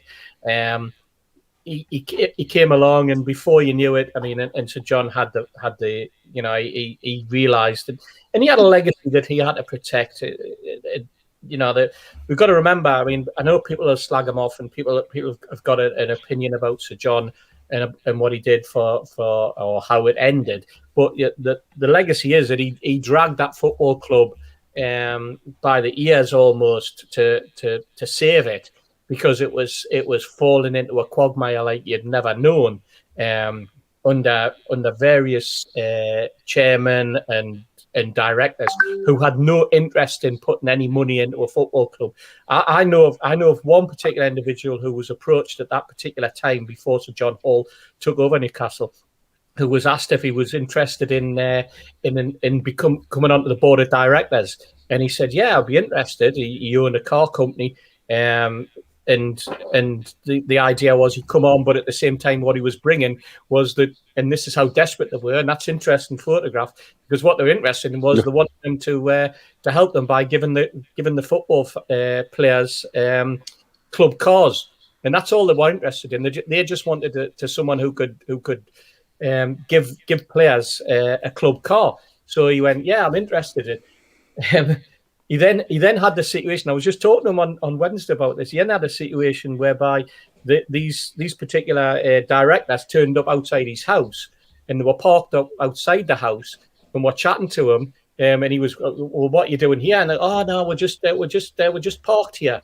And he went, all right. And went into his house, and he then found out that they were going to the neighbours. And the neighbour happened to be a certain rock star, and they went to the neighbour's house and said. Then 2 days later, they came on and said, "Oh, by the way, we're still interested in the deal." Well, by this time, he naturally chatted to the neighbour, and the neighbour had told them what they were wanting to do, and basically he had knocked them back. So they'd come to him as like a first refusal, they thought, and he told them to get stuffed. And I'm not interested in investing in your football club and giving you the club cars that you're trying to rip us off for. And that was the mentality. So the club was in a mess, an absolute mess at that particular time. And they were scrambling around for any little bits and pieces that they could have. And so John Hall saved that football club. He saved it from virtually going extinct. The club would never have been the same if John, with the support and the hassle of the Magpie group at that particular time, who forced through the changes that were necessary. Then we didn't back him. Fans, we didn't back him when he asked for to dip into our own pockets. And for whatever reason, the shareholding didn't take place, so he had to then go out. And I know people will criticise it, and people will say that it was the wrong thing. But once we became a PLC, that was it. The hands were tied, because then the city got involved. And then decisions were being made, because you then had two boards. You had the PLC board and you had the football club board, and situations were made for financial reasons. Yeah. All of that, you have to take, it has to be all looked in context at what happened to Newcastle United at that particular time. Whether he was right to sell to Ashley, you could say the jury's out on that. But at the time, and I don't know about you guys, but I was very much into wow, we've now got a football mogul. We've got a guy who's into sport. We've got a guy who's selling sports memorabilia, selling sports clothing, whatever it happens to be, and it's just taken on and just been handed like over £2 billion of assets for himself to spend his own cash, and he picked that football club up for 134 million all told. You would have done it if you were in the situation where you had. We'd have all seen the opportunity and sold it to him. So we shouldn't forget that, Whether hindsight's a wonderful thing. You can look back and go, was it a good idea? Yeah. In hindsight, like you say, so John's probably regrets it, or he probably wished he'd put caveats in. I know Freddie Shepherd didn't want to sell, and Freddie tried for a couple of weeks to try and raise the alternative of money, which didn't happen. And in the end, because it was a PLC, once the offer had been made, Ashley's offer had to be then accepted by the shareholders or rejected, and obviously Freddie couldn't raise the capital to compete. So that was where the football, and that's how we ended up with Ashley. Didn't do his due diligence. Nope. Paid 134, still had 129 million pounds of debt, which we're still sitting with 114 of it now. Yeah, lots of comments coming in. Tom says, look up Newcastle Disunited. I think I put that on YouTube originally. Somebody else has got it up now. Yep. 1989 BBC documentary about the state of Newcastle at the time. Sir John Hall's battle to take over. Yeah, it's great. I've still got that on my hard drive somewhere. Thanks, Colin. He says, top show, lads. Mitch, I hope you have a speedy recovery and you get over the scene. Lots of messages in for you today. I'm sure you've seen them all on the screen, Mitch. Appreciate it, man. Really do appreciate it. Thank you, guys. Mark Tulip says, I honestly believe we'd be bankrupt by now if the Halls still had it. We're spending beyond their means, I think he means. I had to sell half the squad when Dalglish came in. Yeah, I mean, they couldn't compete with Abramovich. That was as simple as that. John Hall was a good businessman and foresaw what was ahead and knew he couldn't compete. He wanted to get out and he got out. But I understand where you're coming from. Money wasn't being spent in the right areas. Some would say wasted, and I think the signing of Michael Owen essentially pushed everybody over the edge. Lee Major says Freddie Fletcher deserves huge credit too. Yeah, unfortunately, Freddie passed away a few years ago. He was a visionary and turned around the club's finances with regards to shirt sales, etc. You're 100% right. Although he lost a bit of credence with some of the developments, sadly, that he decided to make with fans tickets and moving people around. That was unfortunate for him, but yeah, he did, and he doesn't get the credit he deserves in the club's history. B. Taylor says, brilliant show, lads. Let's hope we'll have something to cheer about soon. Sutty just refers to this. What is a club in any case? Not the buildings or the directors or the people who are paid to represent it. It's not the television contracts, the get-out clauses, the marketing departments, or the executive boxes. You're right, and that, of course, comes from that man who would have celebrated his 88th birthday this week, and lots of tributes being paid to Sir Bobby. And again, we will have Harry de Cosmo on next week. He's going to come on and talk about his wonderful new book, which I'm sure a lot of you will have seen advertised, over the social media outlets and in the news. Wonderful book called Black and White Night, how Sir Bobby Robson made Newcastle United again, and he's going to join myself and Liam Kennedy on Tuesday night for about 15 minutes just to chat about the book, tell us a little bit about it. Dave Cook, fantastic as ever, chaps. Thank you, says Joe Walker. Dave Cook says, respect Steve for sticking up for Sir John Hall, but he betrayed the fans when he sold to Ashley. Not a real fan, but money talks. It was just, I go back to my interviews, when managers are sacked, when when the takeover went through and Ashley bought the club, and you say what you feel at the time. And some of those could be quite embarrassing when you look back on them, because it seems almost like it's a repetitive situation. But I've got to be honest, I was delighted when Ashley came in, and I don't regret saying that, because I genuinely was. I thought we were losing Shepherd and Hall at the right time. They'd taken the club as far as they could.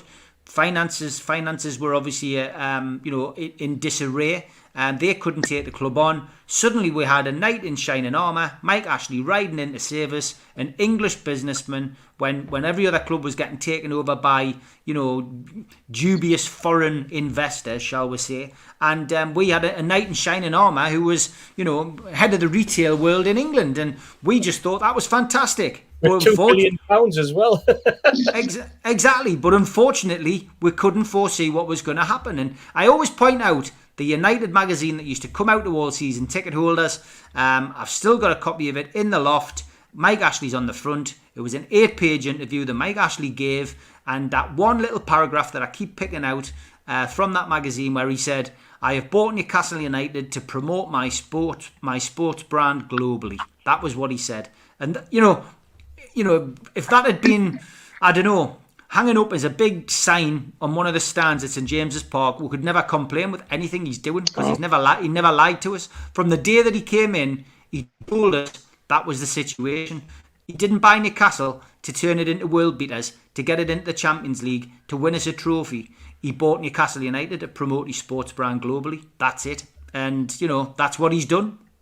And Sir John thought that was coupled with the fact that to grow your brand, you would have a successful football club.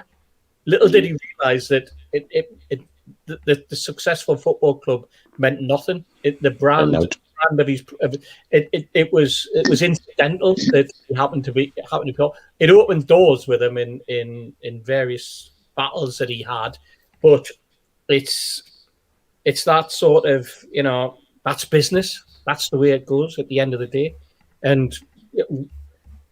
Would it have been different? Was it because he didn't do the due diligence that we got it in the net?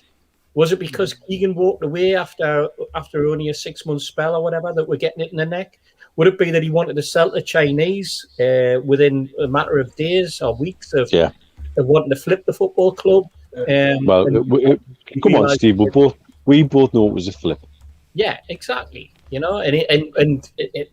Everybody who was following it at the time should know that it was going to be a flip, because once he found out that it was £129 million that was outstanding, the £58 million mortgage, the £30 million of overdraft, the £29 million that the other football clubs for players that they'd bought.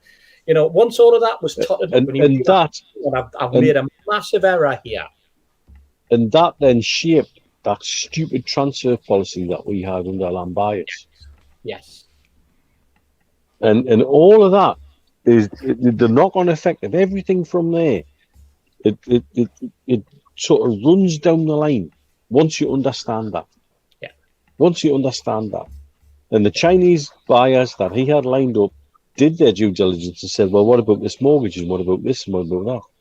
You're offering us this at that, but actually what's going to cost us is X.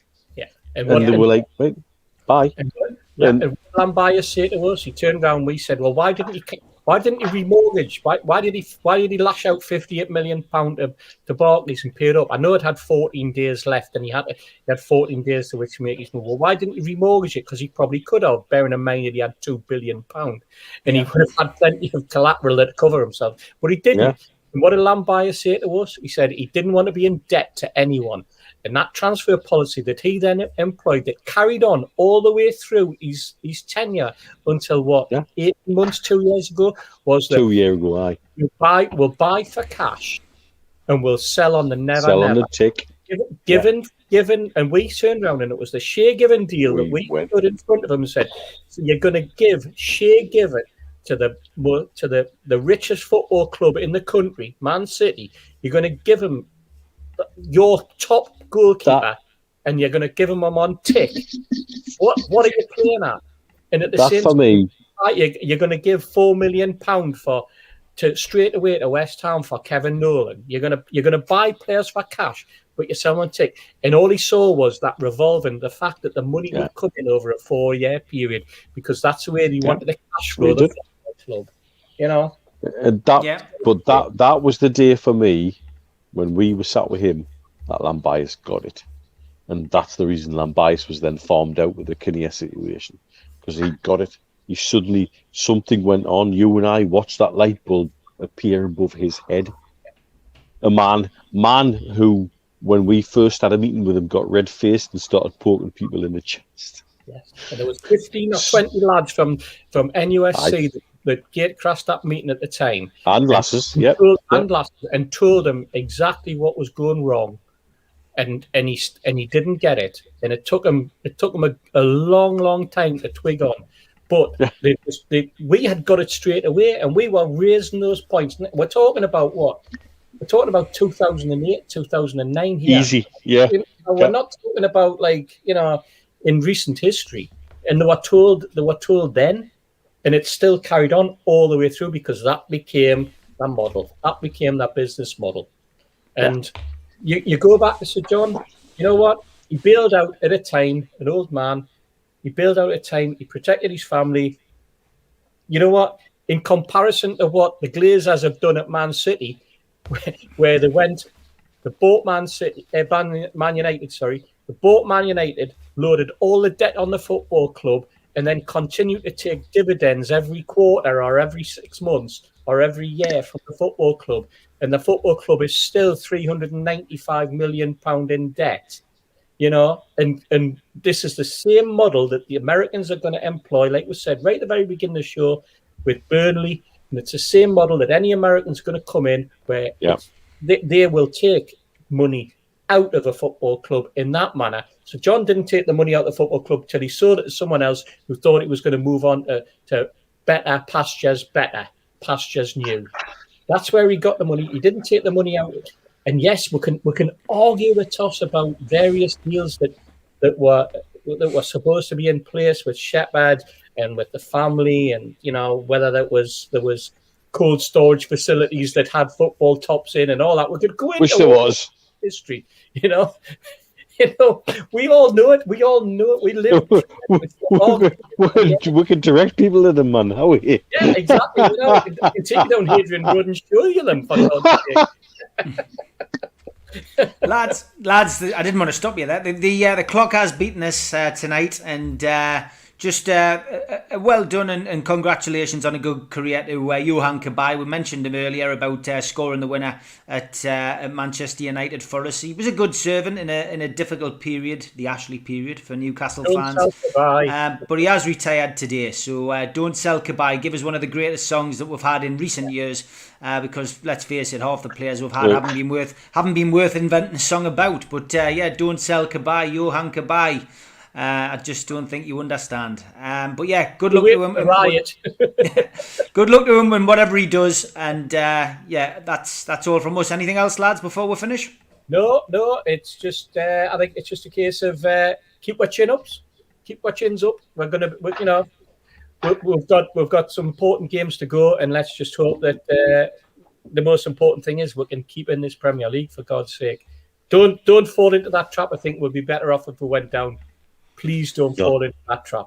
No, just leave that to the pizza munchers and cheesy chip munchers down the road. That's the example to watch. You can keep your second division football and your pizza FA Cup. Pizza Cup. That's no good for us.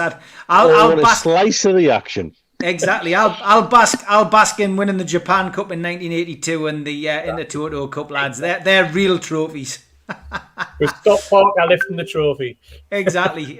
All right, lads. Have a good weekend. I'll see you both next week. Take care. Good night.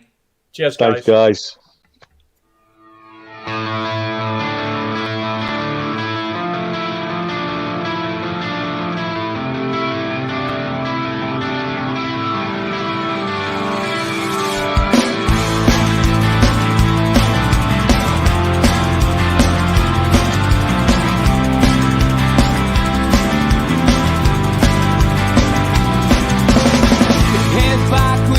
Attack. It feels like I've been talking to myself again. But it's the only way you're ever gonna learn. You look back and it's all in the past. I'm dwelling on the thoughts I can't